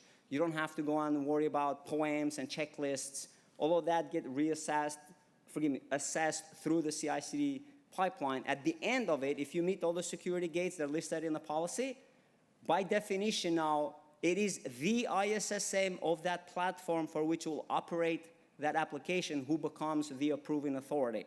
You no longer have to go, for example, from a Navy perspective, you have the Navy authorizing official. From a Marine Corps, you have the Marine Corps authorizing official. Now, in the Navy, we also have these functional authorities, which means every SysCom, like NAVC, NAVAIR, NAVSOP, NAVFAC, NAVWAR, PEO, Digital, PMLB, all this, they have these functional authorities for which they have to review and assess and give you an ATO. With the RAISE process, all that authority has been delegated further down to the ISSM of the platform, because that pipeline gets risk assessed based on the criteria for which the AO agreed upon and is listed in the policy. So once your platform gets risk assessed and certified with a RAISE pipeline, with a policy, from that point on, as long as your code, being a containerized workload, goes through the RAISE pipeline and it doesn't have any critical or highs that will trigger the security threshold, then you can deliver that capability in an operational environment without the necessity for you to now create an ATO package or even go to the AO and the SCA to say, can I deploy it or can I get an ATO? Because again, to your comment, right, you're being risk assessed through the CI/CD capability and the pipeline, and then you are incorporated into your target endpoint into a production or operational environment. So all of that together gets certified, so now everything that goes through the pipeline and it meets the security gates, you deliver in production. You can deliver 1 time, 2 times, 50 times a day if you need to. How long does it take at an average to get a RAISE certification? That depends on how mature your platform is. If you meet all the security gates that RAISE offers, Pete and I and some other folks from the team will come and work with you to assess your platform. Once you meet that criteria, then it goes and be certified. So in your package that you have on EMAS, and we love it, you can then certify that says you're now a RAISE platform of choice, which means that as long as you adhere to that policy, any containerized workloads no longer have to go through EMAS or, for that matter, go to the AO for approval. You just follow the process. So truly a CI/CD risk assessment, thus the power of RAISE and what RAISE has to offer. And this is just one of the platforms in less than, let's say, less than 2 years of savings. But the most powerful capability to this is that we took an application from the Air Force. I can't speak the names because it's classified, and you have to take my word for it for now. But when we wanted to go through the traditional process, we were looking at like 18 months to get that entire process, because reciprocity is one thing, folks, but I'm not sure we truly embrace reciprocity, because one AO from Air Force might not think the same way as an AO from the Navy. Their networks are slightly different than our networks. Their security controls, their threshold for risk acceptance might be lower than us, that's higher. So the reciprocity becomes a he said, she said conversation. With that specific application through the RAISE process, we were able to deploy that from an airplane to a ship and connect all the dots in less than 30 days. That gives you an idea for the first time. Thereafter, all the updates can go recurring, like hourly, weekly, monthly, however your schedule allows it. From a gaps perspective, right now we're focused on containerized workloads. There is a barrier of entry because it requires that your platform has an ATO, an authority to operate through the traditional process. RAISE is a process for which supports your already existing authorized platform, call it a DevSecOps platform or a software factory. Although we are discussing to break that concept to make sure that we certify a factory that can produce, i.e. the analogy of a car, produces the vehicle, and then which dealer purchases that, that lot of vehicles from the software factory, from the car factory, forgive me, then they can go on any endpoint in any production environment. And those two we're trying to separate so then we don't tightly couple an operational environment with a dev and test for where you do all your software testing and risk assessment in a cybersecure manner as aligned to the Department of Navy CIO. From an adoption rate perspective, we have questions from the industry that says, I'm going to ask you guys a question. What is the traditional process for doing right now or achieving a scan? Like, what do you have to do to ensure that your application is risk-free or CVE or compliance or security controls? Like, what is... Use the right tool, have the right plugins. But, like, what is the current process? Like, what did we do today for... ACAS, right. So, oops, sorry. How many of you understand that ACAS doesn't really... Doesn't look there. Right. Although I understand Tenable IO does, but DoD just hasn't adopted it, right? So we're JFrog X-Ray or whatever. Right. So that's, and again, that's another difference when it comes to, if you take a package to date, either being containerized or non-containerized, and you scan it with ACAS or NASA scans, right? You're literally looking at an OS level, but like you said, there are tools out there that offer you, that containerization, the application level scanning.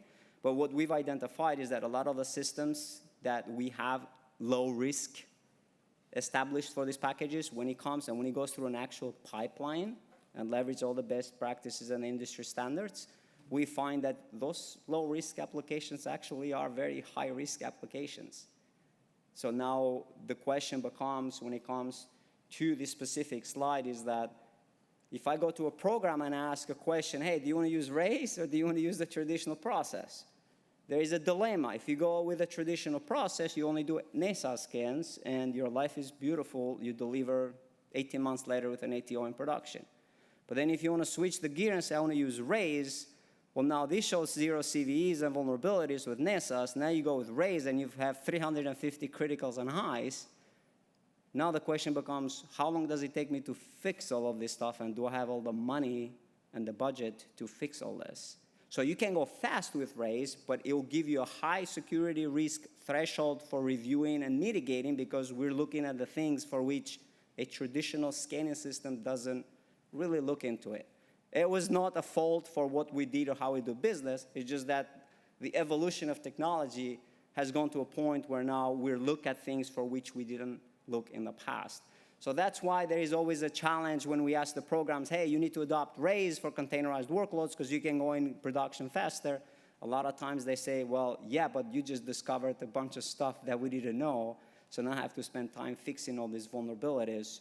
So it will take me probably longer, so I don't want to use RAISE. I want to go back to scanning with NESA scan and call it a day, right? So now there is that dilemma of we as policy and strategy developers from Adon, CIO, and OpNav forcing to the acquisition community that, hey, this is the way to do business, but there is also a dilemma of budget and cost and how do you mitigate, how do you remediate, because some applications are very legacy that can have like 1,500 and 2,000 findings. That's a massive undertaking, and what we call it, technical debt. So that's what this specific slide is very important, right? So we are trying to figure out, we ask the community, we're trying to get collaboration and feedback to make sure that, hey, how do we make things better? How do we make that barrier, that entry criteria smaller or lower so that more programs can adopt it?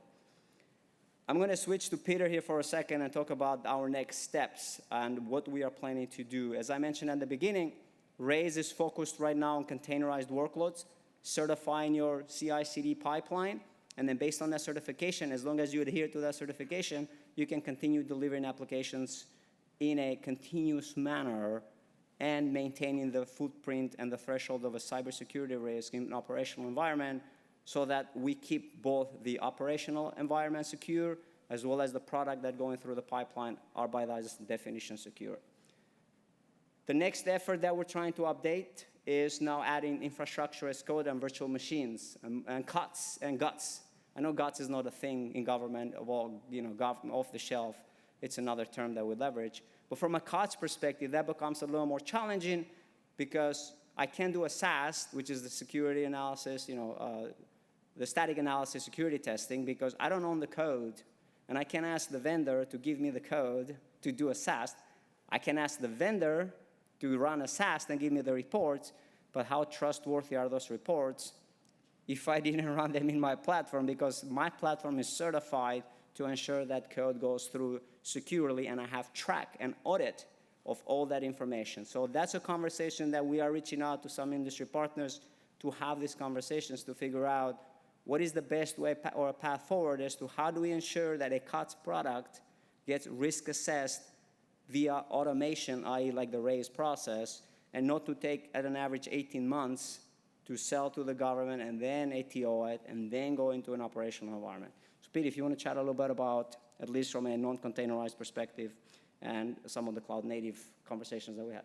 Yep, thank you. So we like to practice what we preach. We want to do what DevOps kind of really tells you and listen to feedback. So you're killing my slides, man. Sorry. A lot of the feedback we got is, hey, containers are awesome, containers are great, but we aren't there yet. Whether it's we just don't have the budget to do it, we don't have the time to do it, or just operational needs, we're just not there yet. So when we get this feedback back, and we got it from a lot of different people, we kind of, as much as we wanted to do containers as the primary focus of this, kind of realized, all right, this isn't really going to work from us. So we've had to kind of leverage it. On top of that, where we're talking about cloud native here, is not every app is just a single, boom, here's a binary on a VM, or here's a binary on a server. It's, okay, this server's now reaching out to a database somewhere, or this server's reaching out to block storage somewhere. So we got to kind of take these things into consideration when we're talking with RAISE, because just from the first iteration of it, we just kind of went with a very primary focus of, okay, everything's containerized, database in a container, storage in a container, and didn't really think, well, hang on a minute, all right, that's a perfect scenario. That's not necessarily the only scenario or even the majority of the scenario. So we kind of wanted to expand on that, and that's where a lot of our conversations have happened over the last year or so as to, okay, what does it mean to no longer have this thing containerized? We want to put it on a server. What does that, what does it mean? And I know Matt can attest to this, the amount of conversations and rabbit holes that we went down going, okay, well, if we take the container out of it, what do we need to do to the VM with this? That doesn't mean that I'm just going through the checklist of RMF again. Where do we want to go with that? And yeah, it's been a lot of conversation on that. Yeah, and the segue, and this is my question to you folks. When it comes to a cloud native, how do you risk assess a cloud native capability? And by cloud native, meaning like a Lambda function or an API. Let's say Azure, AWS, Google, and Oracle, right? They have this API for receiving the time in your systems, right? They manage all of that. You just call the API and receive the information. Well, I can't call to that API if that API is not whitelisted to be accessed in the Department of Defense Information Network. So it needs a provisional authority first for FedRAMP, and then needs an ATO. So my question to you guys is, how do you risk assess and how do you authorize a cloud native capability? You don't. It's covered by the DCI PA. When you get an ATO, you're only getting the ATO for the controls that are not part of the PA or that you have a shared role in. Right, but then we just said you can have, if you have a PA, you still need an ATO. Yeah, for the Delta, because the PA doesn't have every control in your baseline, and there's some that have shared responsibilities. The PA will give you a CRM, a customer responsibility matrix, that tells you what your responsibility is. But the technology you're asking about the technology of the Right. API, it is covered by the PA, so it's not reassessed as part of the ATO. Right, so now the question becomes, when it comes to cloud services, either being like a RDS, like, relational database as a service, or a single sign-on, like Keycloak as a service, or something like that in your platform, the question becomes, where does the responsibility falls, and how do you continuously risk assess them? Because again, an ATO is a snapshot in time. You got an ATO today, tomorrow, that ATO, it's almost like overcome by events because there are threats that are percolating out there in daily basis. The question now becomes, how do you ensure that that cloud native service is continuously being monitored, right? Where does the responsibility fall? If I'm a Navy customer or a Navy AO and I want to use this provision authorized cloud native service, how do I ensure that they're doing their job to maintain that, and where do I go and check that their package and all their hybrid controls and inheritable controls they are following? So that's why it's a really touchy conversation when it comes to developing policy that's very simple. My other question to you guys is, what is ATO for? Like, is it for an app, for a system, for an enclave, for a platform, for a whatever flavor else do you guys think it should be or it is? Because we did have a conversation with a lot of our AO community, and we got a pretty diverse set of answers what the ATO is for, and should the ATO be applicable to everything, even an elevator in our building, up and down, how many times it goes up and down, operated by a computer? Or is it should only be focused in a certain criteria or threshold? Who can help us with that? That's a trick question. That's I can tell you the pain we went through, so I support PMW 200, logistics modernization. And we started to ATO the different apps. You've got the supply app, and then you've got the maintenance app. But then we were deploying it to a cloud environment, and to a ship environment, to a DDIL. So then we were looking at authorizing those. So we made the decision a couple of years ago, re-baseline everything, and go system authorization by the environment you're deploying in.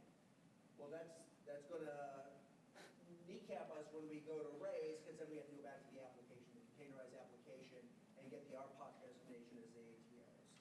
Right, so to that extent, I just want to emphasize in your comment, right? So we went from individually authorizing everything that make this big thing, right? Like, let's say my computer right here, right? I got a hardware component of it, I got the drivers component of it, I got the software component to it, and then other things related to it, right? So now the question becomes, if I'm making a laptop, am I doing one ATO for everything? But then the question becomes, I only own the keyboard piece.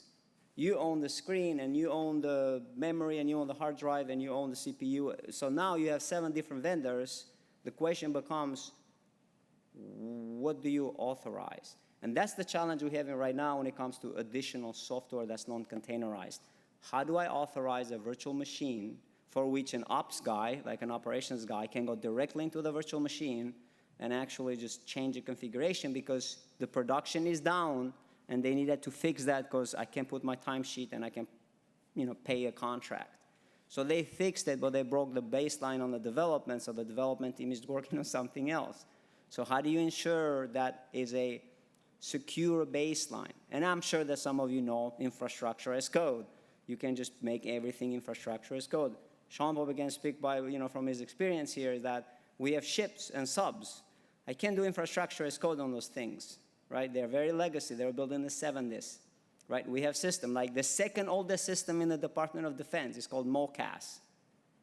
It's the contracting tool within the Department of Defense. That thing goes down and, it's written in Fortran.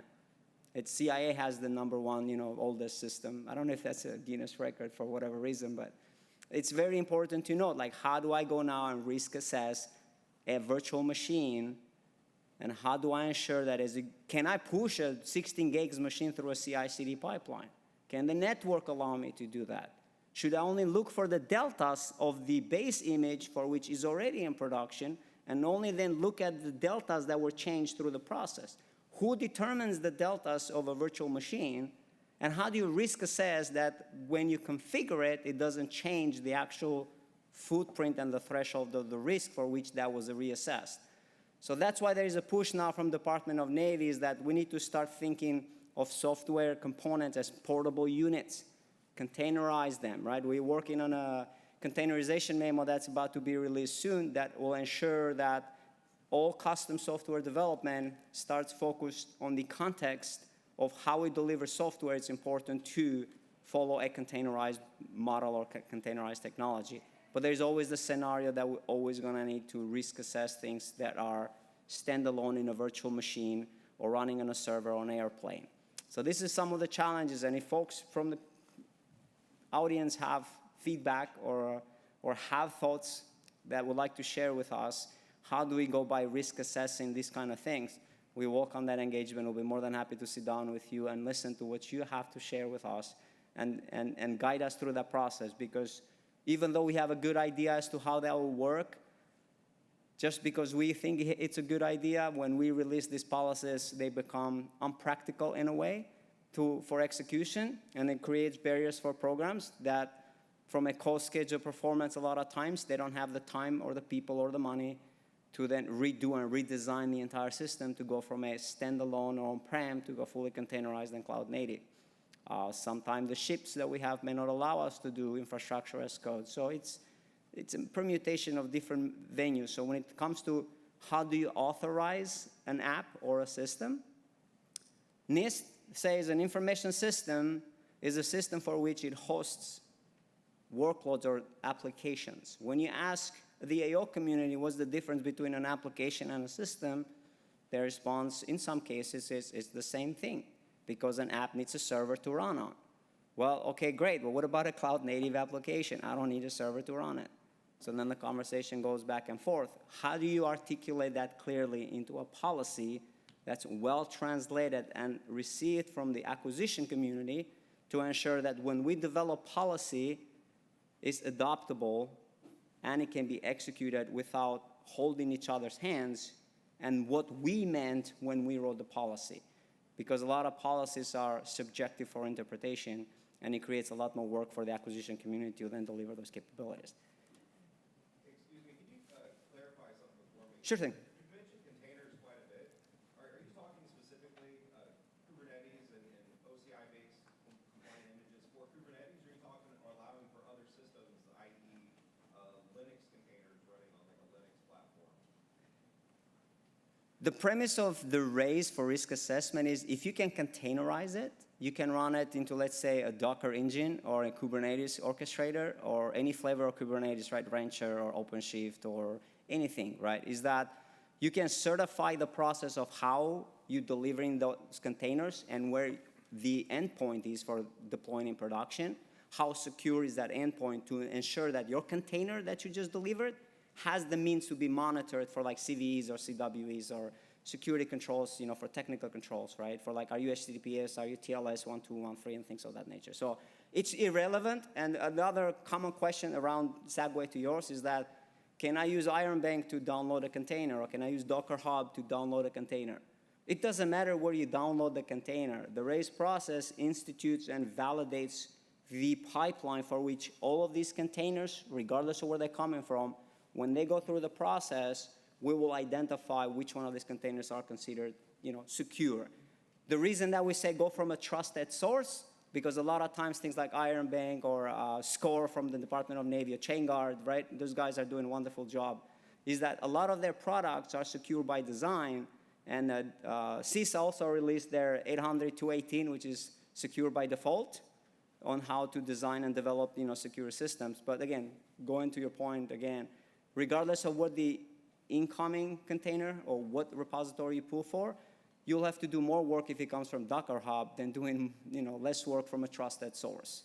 Where it's deployed, it's irrelevant, right? We just need to certify your process, and if the process meets that criteria, then anything going through that process is qualified and risk assessed for delivery in an operational environment. Hopefully that answers your question.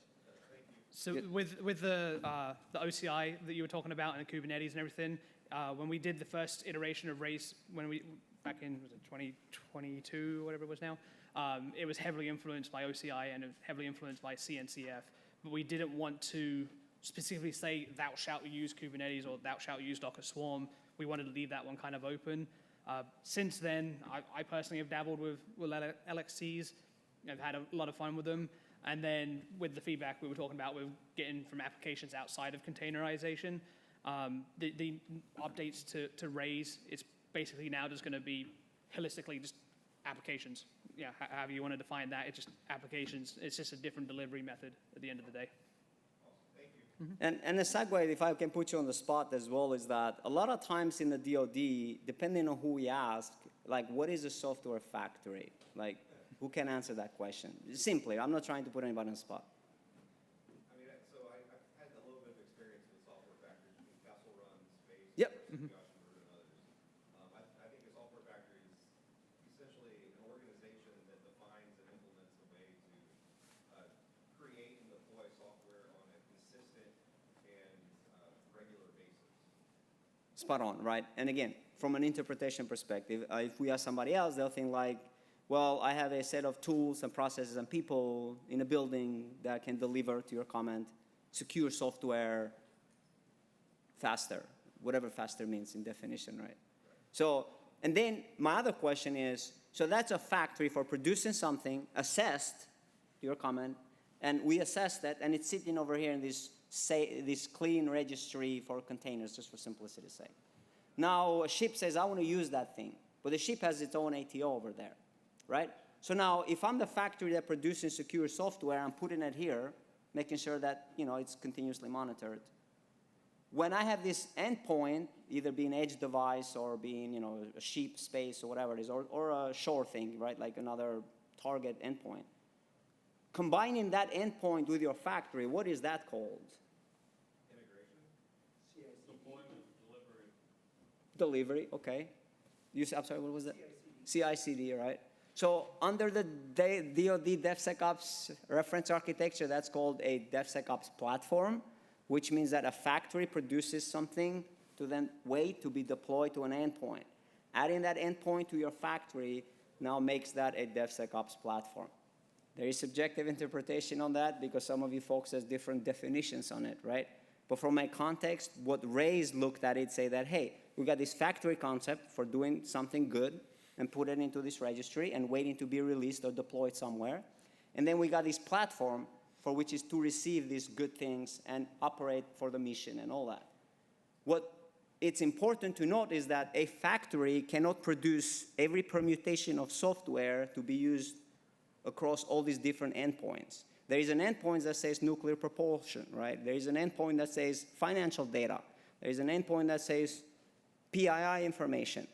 So now this factory that's producing all this software, you have to apply all these other security controls to make sure that now it's compliant to produce and process an NPI data, PII data, financial data.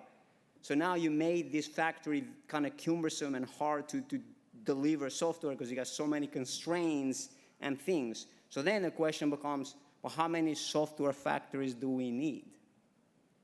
Right? And how do we assess some of these factories to make sure that one is reaching for nuclear, propulsion, one is for financial data, one is for this, and some permutation between them that can have financial and nuclear information or whatever it is. And that's a conversation right now in the Department of Defense. If you ask the questions, how many software factories do we need?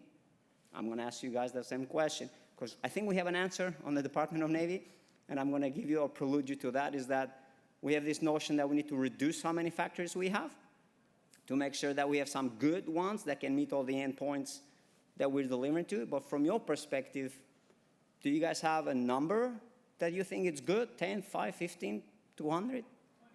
20, okay. Can you have one that's selectable based on the application you're running it through? Boom, this template of security controls gets applied? So one, that's another. Anybody else? So to that one, I'm going to give you an example, right? Is that, let's say if we have one and we can meet all the requirements in Department of Navy Defense, right? When it comes to security compliance, like financial PII, GDIC compliance, OPTEV, and all the certifications. How good is that platform if you put 1,900 CCIs on top of it, or 467 security controls from an access perspective? For example, if you're a financial system, a non-government, a non-US citizen cannot access that environment, right? So now if you have a contractor, right, that's non-US citizen, but he's cleared for public work, he can't access that software factory due to the fact that you have financial data on that environment. If it's nuclear propulsion, some people may not be qualified to see that same data. So that number one becomes a little, I wouldn't say non-existent, but it's hard to manage with one platform or factory all the permutations of different systems applications. One can also make the case that says we need 100.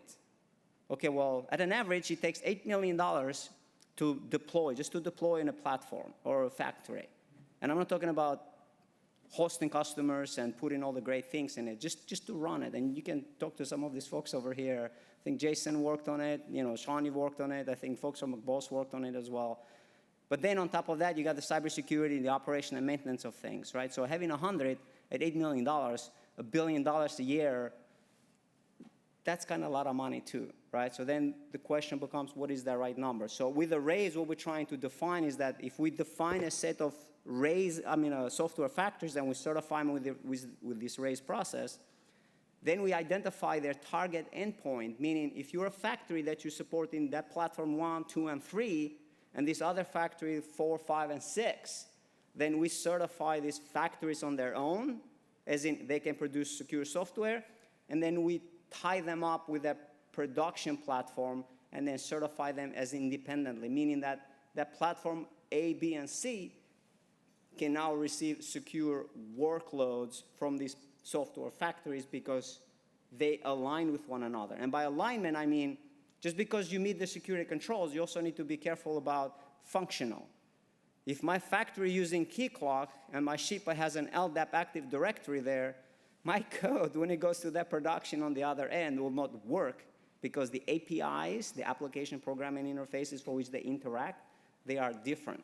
So now the question, and this is my question to you guys, what is the difference between risk assessing an application and mission assessing for risk of an application? Mission meaning if I have a rocket coming my way, I need to press the button to respond to it. Am I mission secure? Am I mission ready to go with my ship and fight the next war? From an AO perspective, you're assessing that for the risk of the application.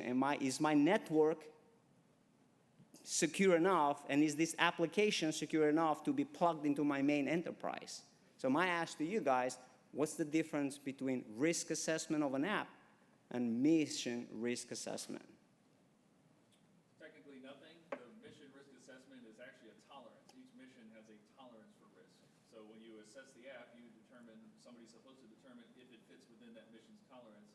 But we don't do that. We just say moderate and below. Right. So to that extent, just the follow-on question to Sean is, who accepts the risk from the mission perspective? Is it the AO? The CO, right? At what context does the CO accept the risk? Does the question make sense? Like, He knows that I need this app to do my mission planning for the next plan, right? But like, do you understand that even though it's critical to your mission, right, how risky it is for the entire network? Like, once you plug it in, you'll accept the risk as the XO for, let's say, HST or Abraham Lincoln, right? Like, I know I'll accept the risk. I'm good for it because this is more important to me. But now once you're plugged in on the enterprise network, how does that affect the rest of the network? Will everybody else here that's sitting in this room as the risk as an XO for a different ship accept the same level of risk that Sean accepted? Right? So now there is subjective interpretation. What does residual risk really means? If I accept that for my ship, does he going to accept it for his own ship? Because a lot of the ships are networked. And if you plug in one network now, it's like all over the place. So that's why we're trying to break some of this concept of RAISE. RAISE initially had a RAISE platform where you needed to identify an endpoint and the factory that produces it. So now we're decoupling that to say that we'll certify the RAISE factory. If you have a factory, being a vendor or government, or you're supporting a government program, we'll review, assess the process. Once you're certified with that, then you or the program for which will leverage your factory will have to identify what are the endpoints for which this factory is going to produce secure software. Connecting all those dots, then we certify them. So from this point on, now you're just delivering that software in a continuous manner. I know a lot of this information, folks, might not make sense to some of you folks, so feel free to reach us, and we'll be more than happy to answer. In 2023, I think it was 2024, I think it was 2023, DoD released their Continuous Authority to Operate memo. And he has a set of criteria there that says you have to meet this in order for you to get a CATO. And then I tried to do the delta here as to what is the difference. It's not bad or good, but just how they align. Within DoD requires that everything before it gets a CATO must have an ATO. RAISE, on the other hand, is an assess and incorporate. You get incorporated in an ATO. An application that will reside upon another system or be part of another system gets incorporated into that existing system's ATO. So that's the difference between what DoD requires and what the Department of Navy is doing. From a dashboard's perspective, as I mentioned earlier, we still need to verify and check, make sure that your CVs and CWs are tracked from the development phase all the way down to an operational environment. It requires that we generate a software bill of materials. RAISE requires that as part of their security gates. The difference is that with the RAISE on the right side, we delegated that authority from the AO down to the ISSM of the platform. With the DoD CIO and the DoD CISO is that before you get a CATO, right now we're in a piloting phase, you have to go through the process, go from your program to your SysCom, like the NAVC, NAVAIR, NAVWAR, AO, functional AO. They have to go to the Navy, if you're on the Navy side, or the Marine Corps AO. They have to go to the DON CISO, which is Mr. Plater in this scenario. Then they have to submit that to the DoD CIO for evaluation. And DoD released called an evaluation criteria for CATO just recently, and that process is slightly different than what we're doing. So that's the difference. We are pushing the delegation down to the ISSM and the cybersecurity operations team, and then the other side, they are promoting it further up, for action. I'm not saying it's right or wrong, I'm just simply saying the deltas, right? RAISE is looking at it slightly different. From a monitoring perspective, as I mentioned earlier, DoD-DCI requires dashboards and monitor your compliance from a security controls perspective, as well as your vulnerabilities. RAISE has that also as the final stage for a continuous monitoring perspective. Does the CATO, does that cover non-containerized capabilities? So this initial effort for CATO at the DoD, it's meant for, as I mentioned earlier, for factories and DevSecOps platforms.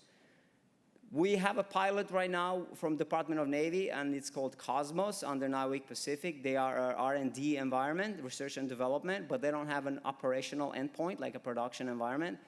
And because the evaluation criteria from DoD requires an endpoint like a production environment, they're having to tweak their process as to what qualifies a CATO in context of DoD. If your factory in this scenario that doesn't have a production, you just have your dev testing and your user acceptance environment, if you don't have a production, can you really get a CATO? But if you think about it, you already have an ATO. Even though you don't have a production environment, you're still operational, you're still offering to the customers your capabilities. So you truly are a ATO environment, but you don't have a production, like an operational where the mission, the end users, like the operators can access. From our perspective is that if I have a factory, my users are my engineers that are accessing my platform. So that's the conversation we're having right now with DoD CIO to make sure that those use cases are relevant to future evaluation criteria. If you folks haven't seen the evaluation criteria on the DoD CIO side, there is the DoD CIO library that has all that information. Feel free to go read through their articles. Or you can use a large language model, put that into it, and say, hey, just tell me the basics of what this looks like, because some of those documents are pretty lengthy in nature, and we do love documentation, I'll tell you folks that. So for a little bit of context on the CATO stuff, back, I guess it was 2020 timeframe when CATO first kind of came out, and Platform One was real big into that. There was that push, and then the policy came out for CATO. Since then, the DoD CIO has rescinded that CATO memo and kind of wants to hit the ground running and readdress how we want to tackle this problem moving forwards. And needless to say, there's a lot of difference of opinions on how they want to do it. And that's why when Edwin brings up the whole piloting process that's going on there, yeah, the Army had pilots up there, the Air Force had them up there, the Navy had them up there, and the other two guys have already pulled theirs back because of the difference of opinions. And I'm not sure if you've been following what the Army's been doing, but their CIO, is it Leo Garcia? Garcia. Has released his own CATO policy, and essentially, this is kind of what we want to do with RAISE, like move with the next step of it. We've already addressed the container side of it, and we're doing 90% of the stuff that you would probably need to do in a CATO. So let's push a little bit further. Now, we want to do the more than containerized delivery methods. So while we're doing that, why not pay attention to what's going on the platform? And then that just makes everyone's life easier, because I think I can probably say for anyone in the room that's ever had to do an ASR or anyone's had to do a renewal of an ATO, that's not something they look forward to on a regular basis. The less of those they have to do, the better, right? And another question for you folks, and I know we're coming to the end, but is software as a service. Like, how do you authorize a software as a service component? Like a SaaS solution, like a platform as a service, or I mean, platform as a service, you're still gonna go through that similar process or concept, but from a SaaS solution, how do you authorize or ATO a SaaS? Jason, any thoughts? Not to put you on the spot. We currently do. So within every DoD provisional authorization for a SaaS or a PaaS, doesn't matter, there's a set of caveats that are owned by the mission owner. Depending on how that SaaS connects or doesn't connect to the DISN or the DOD, or whatever you want to call it, it may need to go behind an SCCA, it may need to be tied to identity services, it may need to go through and have, so let's say, you, for example, documented a lot of things about containers. Well, in a SaaS environment, you're not going to configure containers, so how do you do Right. losing testing with respect to code? You need to think of other ways for regression testing, fuzz testing, offensive testing, ways that I'm going to look at, can I trust that application I just deployed on the SaaS? More so than that, can I trust the SaaS itself? Right, and that's the question, right? And spot on some of the feedback, right, is that depending on the product and the tool, because there are some platforms like low code, no code as SaaS solutions, right? There are some that you can use, bring your code, right, your own code, and just deploy it, and they'll manage. But then it comes from a security perspective, is that ATOs are usually meant for authorizing the data for which the system is to touch and do something with it, right? When it comes to SaaS, you don't actually, even though you think you're the owner of the data, that data is somewhere else. So the question becomes, how do you assess that piece? So if I can add in You sure? question more forward, right? So I'll take Appian DevCloud as one, we'll just do some more this way. So Appian DevCloud has a provisional authorization. Yep. But we couldn't just blanket use it. It has to be deployed behind a network it's authorized. So we deployed it to a root core network. Put a bunch of mission owner required controls in place of that so we can govern it, watch it, let Jeremy control it, right? That's not where it ended. Now that we have access to the platform, we still have to figure out the process for developing the application on top of the platform. Even though there's not code involved, there's still secure mechanisms and things we can do to test that application and trust it. Yeah. So yes, you can write the SaaS and still need to. It really doesn't change anything, just depends on how you look at it. Yep, spot on. Yep. What if the vendor doesn't want to share that secret sauce, right? There's proprietary proprietary information in their algorithms. So that's a very good question, and a segue, I know we got a minute left. A segue to that is exactly that. When it comes to a SaaS solution, how does the vendor support a SaaS solution? Like, who has the keys to your data if they want to troubleshoot something because your encryption is not working, right? Now, do they control the security, the keys to your secure data? You're talking about the platform itself, the SaaS itself, that's already been through the assessment with the PA. So you're depending on this to do the job. Right. So again, to that comment, there is subjective interpretation on what constitutes what an ATO and how the ATO is mandated or achieved. So that's why when someone asks how long does it take to get an ATO, it truly depends. There is process and policies out there that help, but it requires a lot of human intervention because human in the loop is important to note. The systems are good enough and they're made by people for the people.